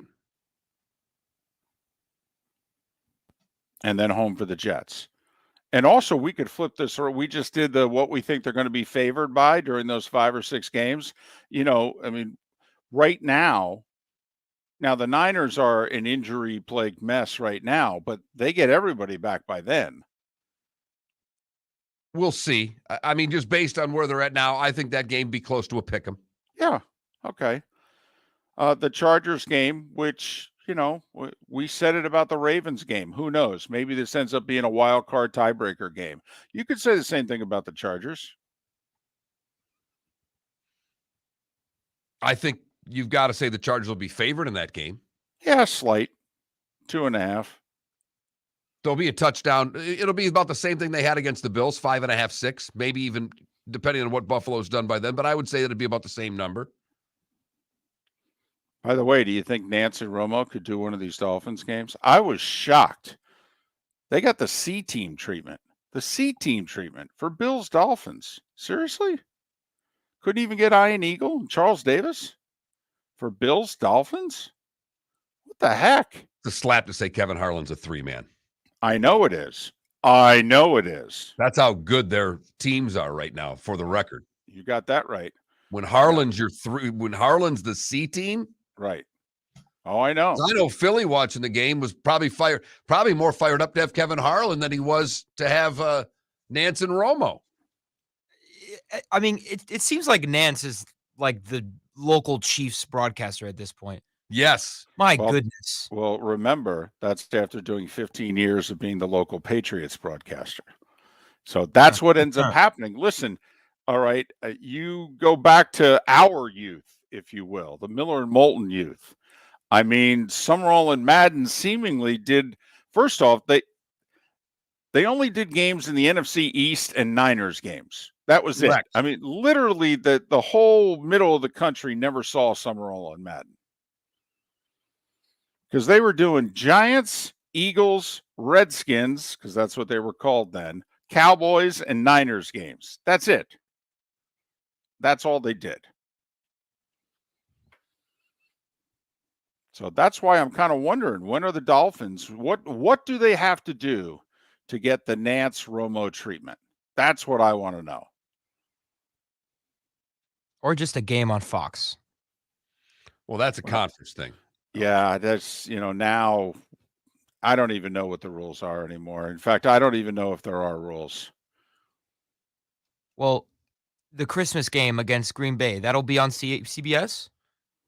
Again, that should be on Fox. The road team determines it. Correct. But with the new rules and how this is done, but they may get the Fox treatment. Well, see, that's a 1:00 game. They're, with the schedule we just laid out for the Dolphins, they're not going to get the A team anytime soon. Well, when you're getting good, when they start moving your games from 1 to 425, and then B, you start getting the A or the B announcing teams. And those discussions are going on right now in New York about how they're going to handle the Miami Dolphins, because the Miami Dolphins are this much of a name in sports still. Right. What's a really good thing for the Dolphins, Mark, is that this Thursday night game is nationally televised, because now all those people in New York, they can actually watch the Dolphins. All right. They'll pay close attention to them. They'll actually learn a lot. Hey, do you know Tyreek Hill's a Dolphin? I mean, conversations like that will take place amongst the highest level of networks. And so now they'll maybe so that's why I hope Miami plays really well. I hope it's a terrific, exciting game. They win, that'd be great. But, just even 33-30, something that just leaves you with a feeling that, wow, that was not only a good football game, it was a super entertaining and high-paced football game. In Miami, with all of these receivers, they look like they can do a little something. I got you. And you pray that Tua plays. Please, God. Miller and Moulton. We'll keep you updated on that and all injuries. It's a back. I don't know it's a back. It's a... Right. He wasn't unconscious. He threw out his back. Right. Yeah. Forget what you just saw. Who are you going to believe? Me or your lying eyes? Don't miss the Miami Dolphins watch party every Sunday at the Seaside Bar and Grill in Bonita Springs. Presented by Clutch Vodka. The Seaside will be serving Clutch Vodka drinks, including the awesome Bloody Mary bar at the Seaside. If you can't be at Hard Rock Stadium, come have fun at the best place in town to watch the Dolphins and enjoy the best, clean, crisp, smoothest vodka. That's Clutch with a K. Miami Dolphins parties every week at the Seaside Bar and Grill on Old 41 in Bonita Springs. Powered by Clutch Vodka. Mark Miller for SWFL Golf Carts, or online, flgolfcarts.com. If you're looking for a golf cart, an e-bike, or an e-motorcycle, go visit Alex and the gang at SWFL Golf Carts. flgolfcarts.com online. Check out their whole inventory. If you're looking for a custom cart, they can take care of you. 2-seater, 4-seater, 6-seater, they've got you covered. E-bikes, nobody better for value and service. E-motorcycles, check them out. Again, flgolfcarts.com. flgolfcarts.com. Ladies and gentlemen, once again. Hi. Excuse me. Hey, the line starts back here. Ma'am, if your party's not here, you're going to have to go around again. If you had the opportunity to avoid all this, wouldn't you? Salt Live is the official transportation provider of the Miller and Moulton Morning Show, making your trip to and from the airport seamless and stress-free. Salt Live is supported with the help of local partners like the Bayfront Inn. Gather your family and friends and enjoy a leisurely day on the water with a pontoon or deck boat. If you prefer to explore the waterways without a motor, the Bayfront has canoes, standboards, and kayaks. At the end of your journey, enjoy lunch or dinner at the Bamboo Tropical Bar and Grill. The Bayfront Inn, something for everyone on 5th Avenue in downtown Naples.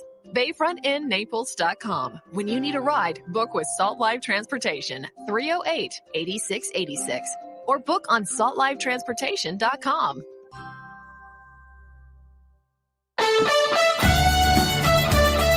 You You are listening to Miller and Moulton on the Florida Sports Network.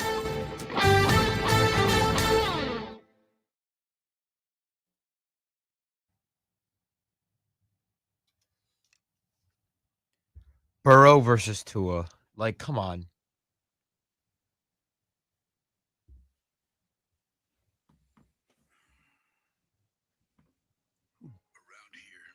What football fan doesn't want that?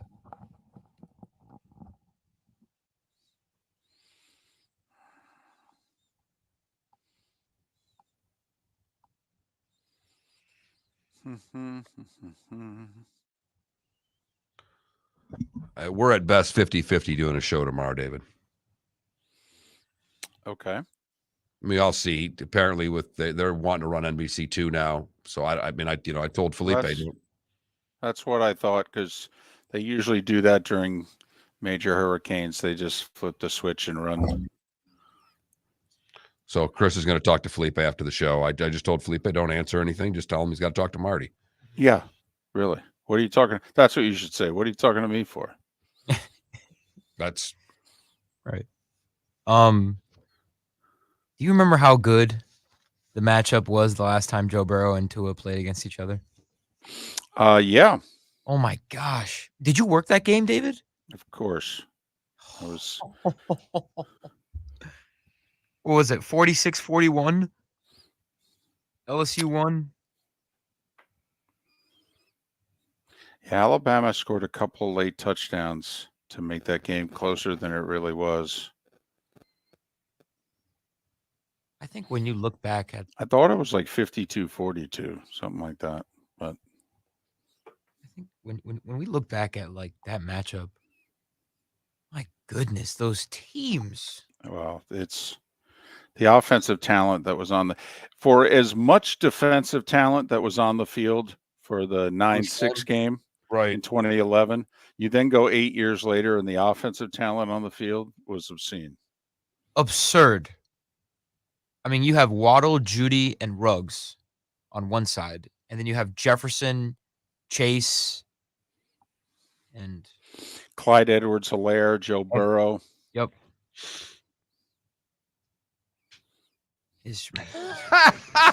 Adam, you're the best.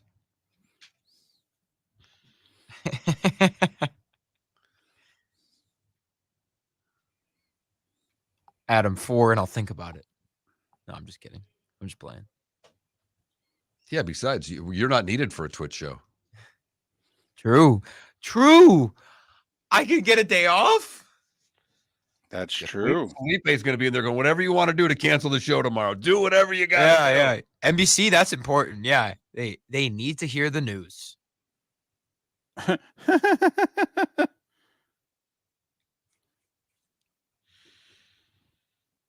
Let's see. The last time I took a Monday off It would be a Wednesday. Was in March. Yeah. That's all right. Have you already tried to start working on making sure you're not working Thanksgiving? Or no? Because my guess is that you haven't done a thing. Well, here's the thing. We are having a show on Black Friday. Yes or no? Don't know. And that's another thing. I might have to stay here during the Thanksgiving season because, I mean, I have work.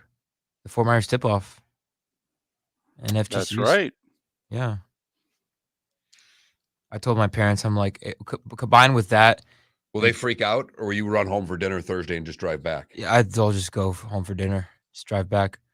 But I told them because they're like, okay, Christmas or Thanksgiving vacation, we want to have a family vacation. I'm like, I don't think I can join you this year.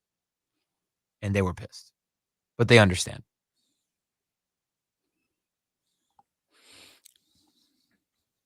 Matt, are you going to give that speech now? Whoa, speech. No?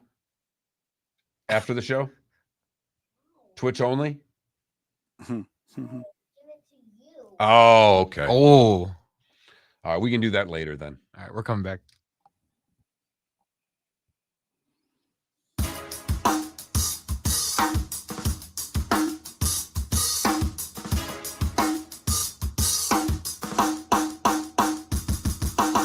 Welcome back to Miller and Moulton, only on the Florida Sports Network.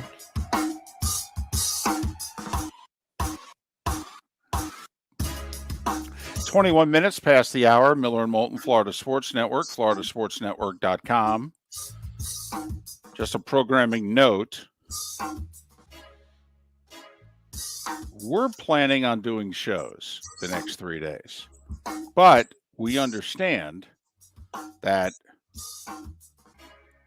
the local station that we originate from, they may want to carry news and weather coverage. Or because of concerns about the weather, they don't want anybody coming into the building. So we'll see what the next couple days are like. You know, it's our intent to do shows, you know, but if we're not on the air, a decision was made at higher levels, and Felipe will enjoy a rare day off. Don't get too excited over there, Mr. Flair. Oh, it's hurricane season. That is the bad news. The good news. You can't be excited when you say that because this is a very serious storm. And you're right. I mean, they're starting evacuations in Lee County already. They've had evacuations up in the Tampa area now for a couple of days. This is nothing to mess with. We don't, you know, we never know. The only entity that knows what Ian is doing is Ian. Yeah. So, you know, the other thing, Felipe, is the good news for you is you have a day off. The bad news is it's a hurricane. You can't exactly go out and do anything to enjoy it. Oh my gosh. I know that I'm not going to be able to watch the Dolphins game on Thursday, and I'm very upset about that. Why not? What do you mean? Well, I mean, this is, of course, if we have don't have power, which, I mean, we'll see. You got a phone? There's plenty of ways. I'm not at all worried about watching the Dolphins. We'll be watching the Dolphins. Don't start going Armageddon on me already. Well, I mean, I don't know. What if the reception gets bad? Have you ever seen anybody who can turn a direction quite like young Felipe? A minute and 23 seconds ago, he was all excited about the day off. Then the day after the possible day off, he's worried he's not going to have power to watch his beloved Dolphins, which makes you think you're not going to have power the day before. So how excited are you going to be for the day off? Oh, I mean, that's the one thing that I'm not excited about. I don't know. He's a mess. He really is. I can really, turn. You know what, Felipe? This would be a good time to just turn the mic off. Stop talking. Yep, I think you're right. I know I'm right. Too many extremes for Felipe right now. Holy cow! Too many extremes. That is I for didn't sure. have the heart to tell him today's Miami Heat Media Day, and now that he's a member of the press, he could have been there. It was yesterday, and you could have been there for all of it. Seeing Jimmy Butler's new haircut. That's something. That's the reason to go, just to see the new do. Yep. Speaking, if I could, for a minute. So it was not just Miami Heat Media Day yesterday. Apparently, it was like throughout the league. Everybody decided they were going to have their media day. And so, you know, there are a few interesting situations. Obviously, the Celtics players asked about, you know, hey, your coach is no longer the coach, at least not for a year, maybe ever. How do you feel?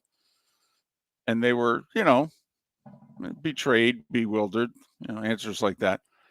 Then in Phoenix, you know, the owner's no longer going to be the owner, and the report's been released, and you had to read about some of the things he had said and done over the years, and some of the players were genuinely torn. Like Devin Booker's like, this is not the guy who 8 years ago completely opened up his arms to me and his house even. And I don't know who this guy is that I'm reading about. This is very troubling to me. But then you had Brooklyn. And did you see what Kyrie said? Kyrie said that, you know, remember, Durant worked out his extension last offseason. And apparently they had one of those extensions on the table for Kyrie.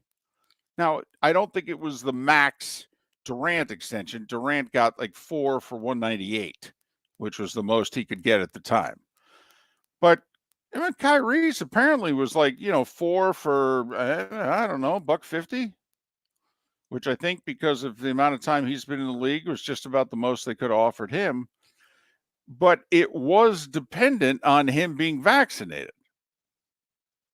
Because they're like, well, we're not going to sign you to this deal if you're not going to be able to play. And so apparently the Nets offer, it's like, we'll go get vaccinated, come back, sign the $150 million extension.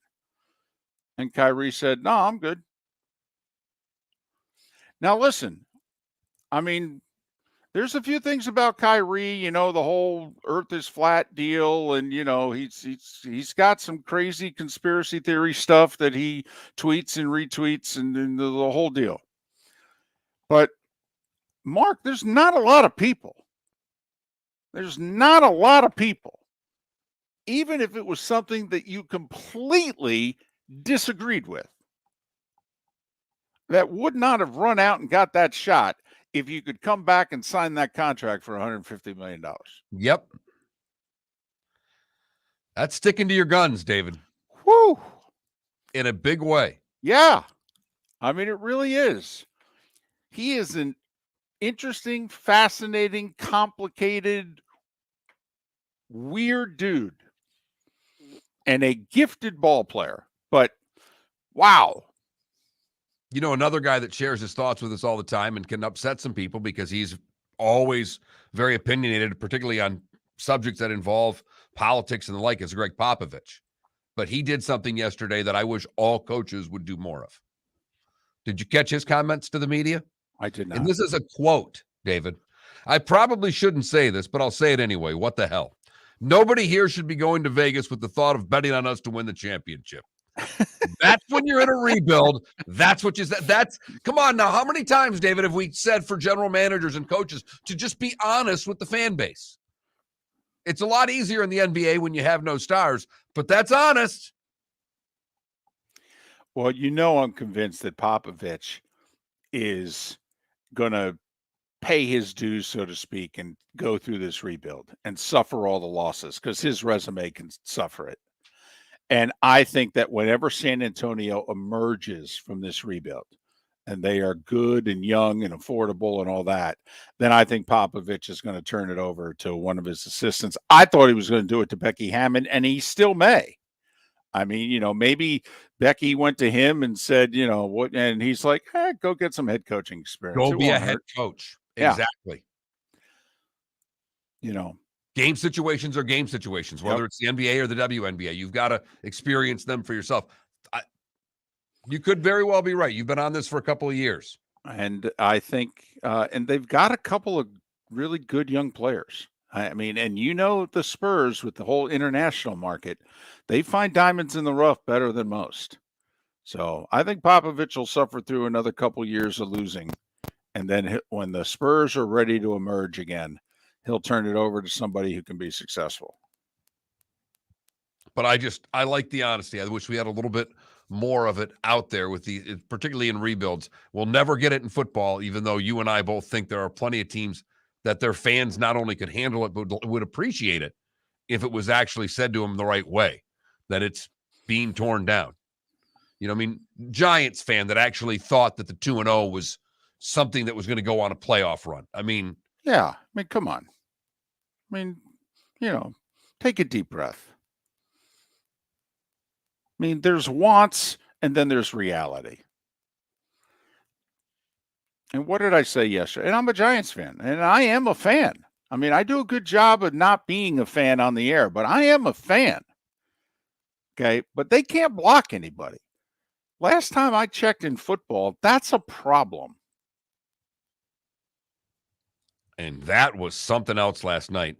Danny Dimes was running for his life. Yes, he was. So, but just wanted to throw that out there. $150 million extension. And he said, yeah, it's okay. I'll wait. Miller and Moulton here for the Clutch Vodka Play of the Day.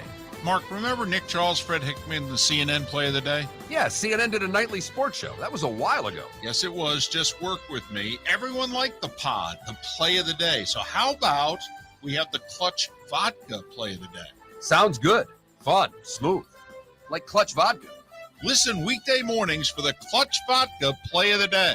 That's Clutch with a K. Golfers, are you bored of the same old driving range warm-up routine that's not getting you the results that you want on the course? Power up your golf swing by adding resistance bands to your range sessions with the Orange Whip Golf's Power Strap Kit. Featuring band attachments to your feet and hips, Power Strap resistance training will boost club head speed, increase power, improve flexibility, all with just a few swings. Buy a Power Strap Kit today. Go to orangewhipgolf.com and use code Miller10 to receive an additional 10% off the already great price of $119. David Moulton for Napa, Napa Auto Parts, and Napa Filters. Insist on Napa filters for your vehicles, or if you're a do-it-yourselfer, only buy Napa filters. Napa has a filter for almost anything on earth that moves, whether it's motorcycles, foreign and domestic cars, vans, SUVs, earth-moving equipment. You get the idea. Napa Auto Parts, Napa filters. Insist on them for your vehicles, or if you're do-it-yourselfer, only buy Napa filters. Mark Miller for SWFL Golf Carts, or online, flgolfcarts.com. If you're looking for a golf cart, an e-bike, or an e-motorcycle, go visit Alex and the gang at SWFL Golf Carts. flgolfcarts.com online. Check out their whole inventory. If you're looking for a custom cart, they can take care of you. 2-seater, 4-seater, 6-seater, they've got you covered. E-bikes, nobody better for value and service. E-motorcycles, check them out. Again, flgolfcarts.com. flgolfcarts.com. You were listening to Miller and Moulton on the Florida Sports Network.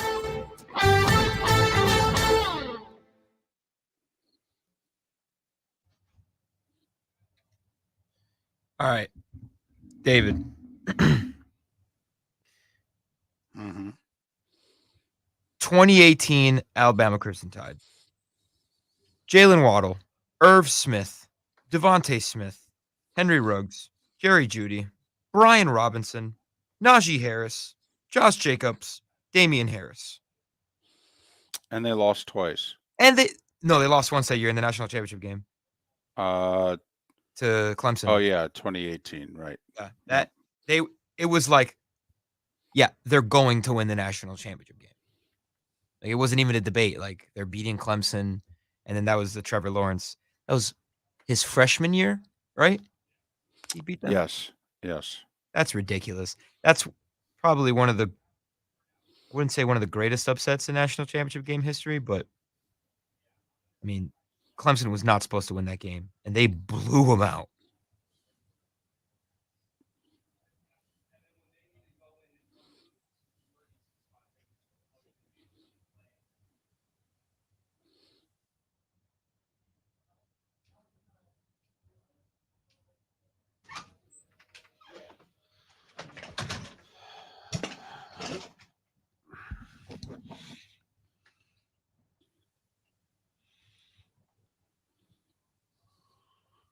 Dun, dun, dun, dun.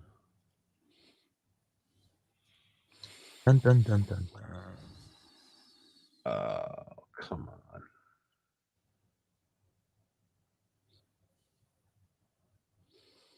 They had Quinnen Williams, too. And Patrick Surtain.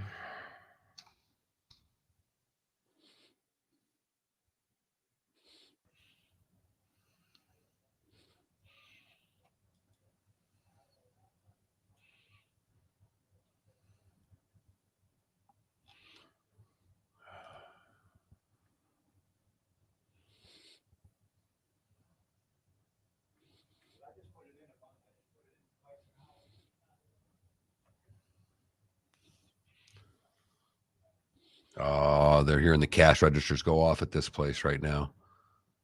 Oh, all the insurance and the FP&L.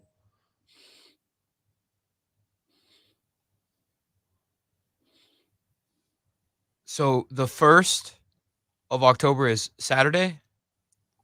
Or no, Yes. Sunday. Or Saturday, yeah. Saturday. Let mean, I'm sure I can do it from my phone still, but like I gotta pay rent. I hope I don't have any troubles with that. What are you gonna have troubles with? You're right. I don't know.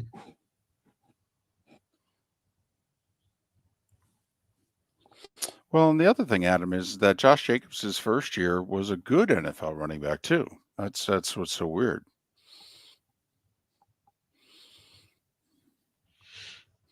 I got nothing today. Been looking for 3 hours for stories, except for when I thought David was dead in his hotel room.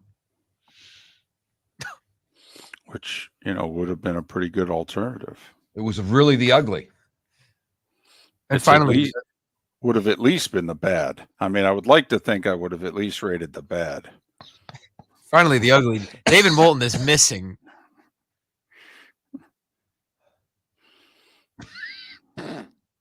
It was funny. The security showed up at the door. I opened it. I said, "I'm fine. I'm fine." They went, "Okay." And they just turned around and walked away.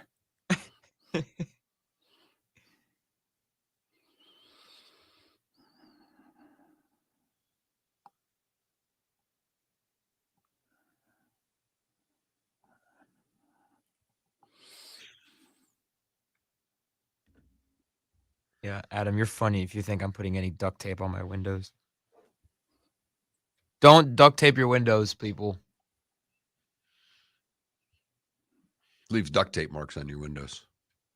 Not only that, but if glass breaks, it's bigger shards of glass, and bigger shards will kill you.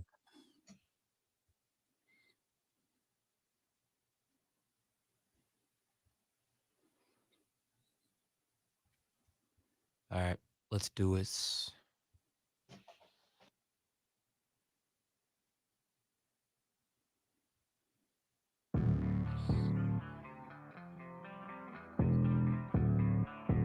Thanks for listening. And now, more of Miller and Moulton on the Florida Sports Network. 22 minutes before the hour. Miller and Moulton, the Florida Sports Network, floridasportsnetwork.com. If we're allowed to, we will be on the air tomorrow. That's a big if. Don't know what the power situation is going to be. Don't know how inclement the weather is going to be. Don't know whether or not station management is going to want to do a news weather simulcast, which they've done in the past during situations like this. So it's our intent to do a show. But if we're not on, I think everyone will understand why. Boy, it's buzzing around here because there's a lot of stations in this building. And they are, everybody got here around 9 after the morning kibitz. Now, a lot of action. I just had to make a walk down the hall during that last break. A lot of action in here, David.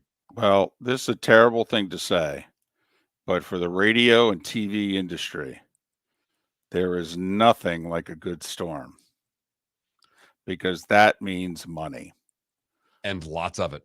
That means Lowe's, Home Depot. That means insurance companies, FPL. And we're talking companies that can spend large amounts of money on a dime. You send an email, you get an answer back, bada bing, boom. All right. Yeah.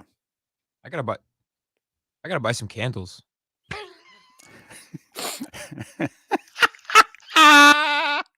Might head to the Dollar General. Oh, Felipe, you are a special young man. God, I remember being that age. What?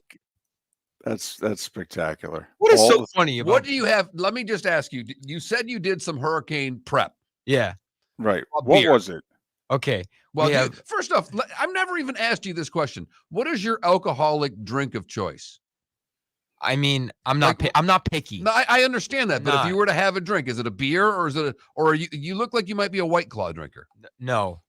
I'd much rather have a beer than a seltzer, that's for sure. Okay, I'll have a seltzer. That's fine. We all will if it's the only thing there. So you're a beer drinker. Right. So do you have beer? Oh, yes. Okay. Plenty. We have some wine as well, and we have some liquor. So you're set. Yeah. And we have a lot of chips and bread. What do you need candles for? Some bananas. I don't know. I mean, Play cards, Would you just use the light from your phone?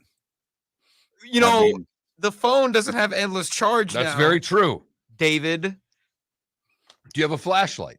Yes, I have a flashlight. And I also have there you go. these things called solar puffs. It's like you leave them outside in the sun all day, and then you kind of unfold them, and it's like a little light cube. Here's the thing.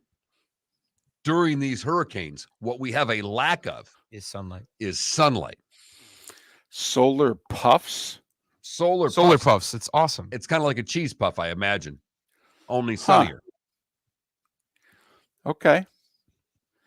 Let me tell you, you got to be really confident about a product to put puffs in its name. You do. I'm just saying. What else is there? There's a solar puff. There's a cheese puff. What other puffs do we have? Powder puff.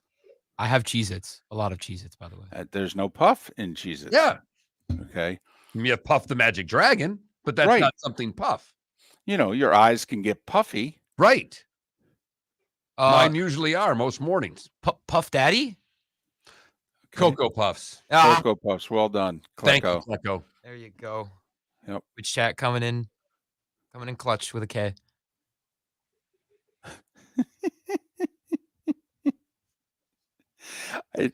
Felipe, it just sounds funny. You were talking about all of the hurricane prep, and out of nowhere, you just stopped and said, "You know what I need? I need candles."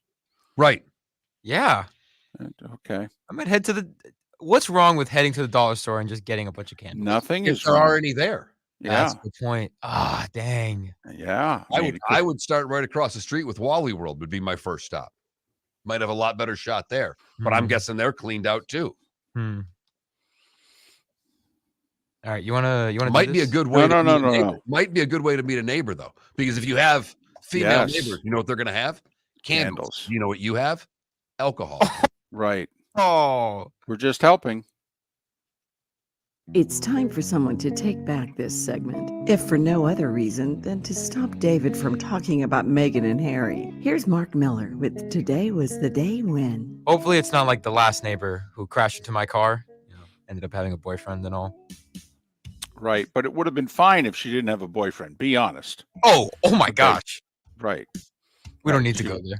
Right. She was attractive in the whole deal. You would have gladly sacrificed the right front end of your car, to have a date with her. I mean, let's be honest. Right. Like sacrifice the hurricanes. Felipe, here's what I think you're going to end up with. Okay. When you go looking for candles, you're going to end up with big, clunky, ugly ones. Okay. Don't be embarrassed. They burn just the same.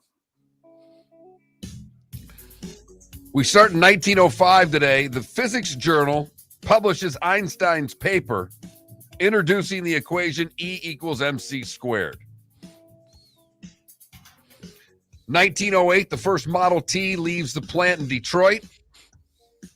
Today in 1912, W.C. Handy publishes the Memphis Blues, considered to be the first blues song.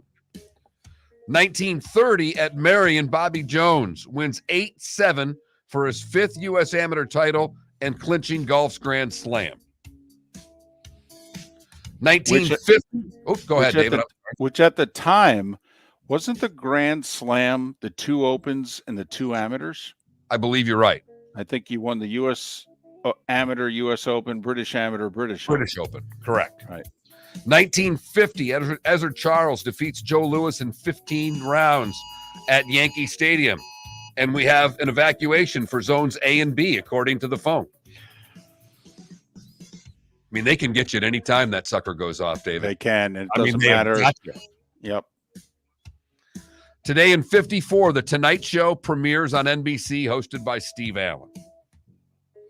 10 years later in 64, the Warren Commission finds that Lee Harvey Oswald acted alone. 1973. Right. They had a magic bullet theory. They actually put that in print. The magic bullet theory. We're talking former Supreme Court justices. Okay, people who would go on to become president. They signed their name to this. No, he acted alone. No, bear with me here. We've got the magic bullet theory. Really? That's your story and you're sticking to it, huh? 1973, Nolan Ryan strikes out 16 in 11 innings for a record of 383 for the season. 1980, Marvin Hagler defeats Alan Minter to claim the middleweight championship in London. They have to be escorted away by police after a riot forms. 87, Europe beats the U.S. 15-13 at Murfield Village after a 13-0 span that over 60 years, the U.S. loses for the first time on home soil. I think Jack was captain, too. 88, Ben Johnson disqualified from the 100-meter after his urine sample contained steroids. Carl Lewis was then awarded the gold medal and the world record. 91, the first scheduled exhibition game in St. Petersburg, Florida is canceled due to poor ice conditions. Tommy Lasorda in 2000 wins gold medal for the U.S. baseball team as the head coach. And Greg Maddox today in 2008 wins his final start of his career, number 355. Think about that. 355 wins. 355 wins. We don't think we'll ever see a 300-game winner again. We don't even know if we'll ever get to like 270. 355. Astonishing. Those born today that are no longer with us. Sam Adams, big in politics. Don Cornelius, big in peace, love, and soul. Hey. And meatloaf. Those that are celebrating birthdays today, Kathy Whitworth is 83. Randy Bachman is 79. Michael Schmidt is 73 years old. Steve Kerr is 57. Gwyneth Paltrow is 50. Lil Wayne is 40. You want to take a shot at that, David? No. Okay. Wheezy. Gwyneth Paltrow's 50? Yeah. Huh. She looks good for 50. And Simona Halep is 29 years old, and that is today was a day when. What did I miss, David? Nothing. Not a darn thing. You were complaining before the segment about how you don't have nearly as much stuff as you normally have. Well, where I get my stuff from, yeah. Zip, zilch, nada. Perfect. What about you, Felipe? Did I miss something in the bubble? No bubble action today, but we're gearing up for the finals. Heat Lakers. So I'll give you some dates there. We only won 2 games, so I'm only going to give you the Heat wins, of course. Unbelievable. You've heard folks elsewhere mock Florida is gonna Florida. Well, Mark Miller sees it differently. He calls it the good, the bad, and the ugly. What you got, Mark? We got a Safety Harbor, Florida, where James Culleton is a world champion pizza acrobat. So when you go in there, he's one of those guys that can flip and toss the pies and won a International Pizza Expo award. It's all I got today, David. I had trouble finding anything. So that's the good. For the bad, we go to California where a road rage incident videotaped on Saturday night. A car, a Nissan, zigzagging through traffic, started following a Honda. The Nissan got upset about the Honda for whatever reason veering out. It's when the passenger, or rather the driver of the Nissan, exited the car, got out and stabbed the Honda. Not the driver of the Honda, stabbed the car twice, got back into their own car and drove off.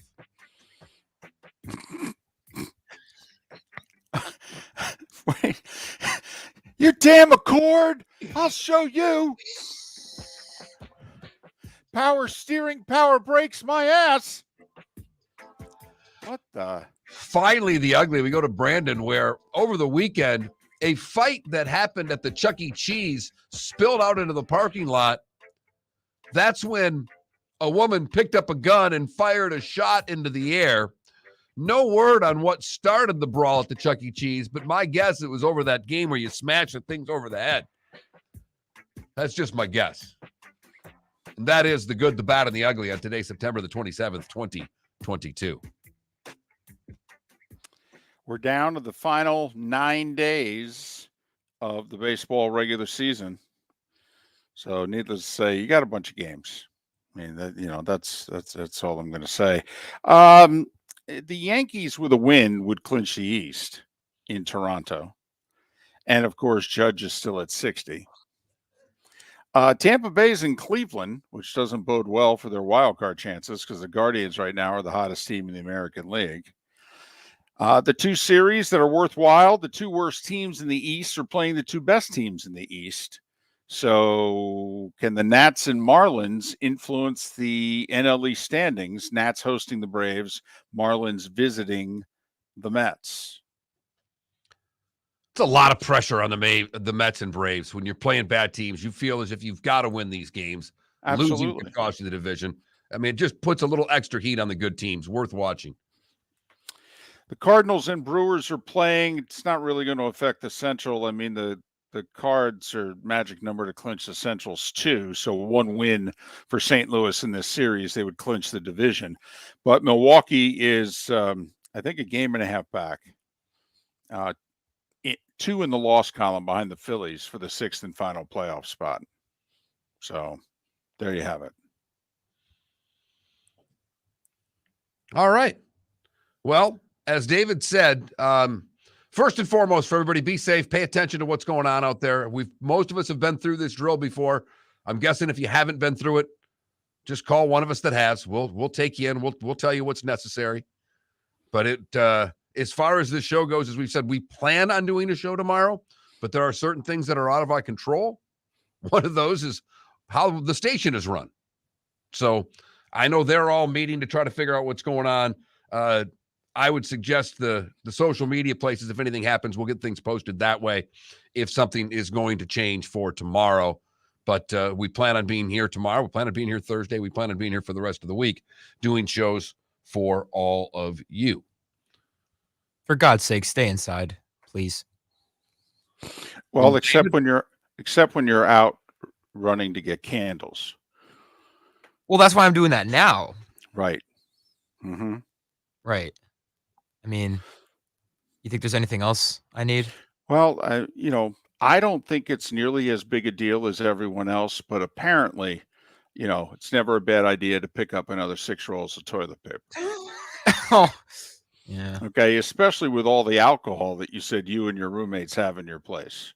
Okay, that's why you need the toilet paper. I mean, you're drinking beer for 3 days. And I will say this, Felipe, if you're going to use your alcohol to entice the women in your complex to come on over during the storm, you need toilet paper. Okay. Women are big on toilet paper. They use a lot of it. I have the flushable wipies as well. That's more information than we needed, but I appreciate it. Exactly. We've got puffs and wipies. Man, oh man. All right, we got 30 seconds. Give me some hurricane essentials. We've been doing it for 2 days. What the hell have you missed? I know. There are times you really should listen to us. Besides, it's too late to get one of those cards for the dispensaries at this point. It's not going to come in time to repair all that. It takes like 30 days, so you're completely SOL there. Right. Everybody, be safe, be well. The poll question's up, how the Dolphins are going to do, whether they're going to be a division winner, make the playoffs, or whether you think they're a fluke. We'll have a poll question up tomorrow whether or not we do the show. That I can guarantee you. We'll figure something out. Miller and Moulton, again, we hope to be here tomorrow morning. If not, you know the reasons why. Be safe, everyone. We'll do it again as soon as we can. Ladies and gentlemen, excuse me. Hey, the line starts back here. Ma'am, if your party's not here, you're going to have to go around.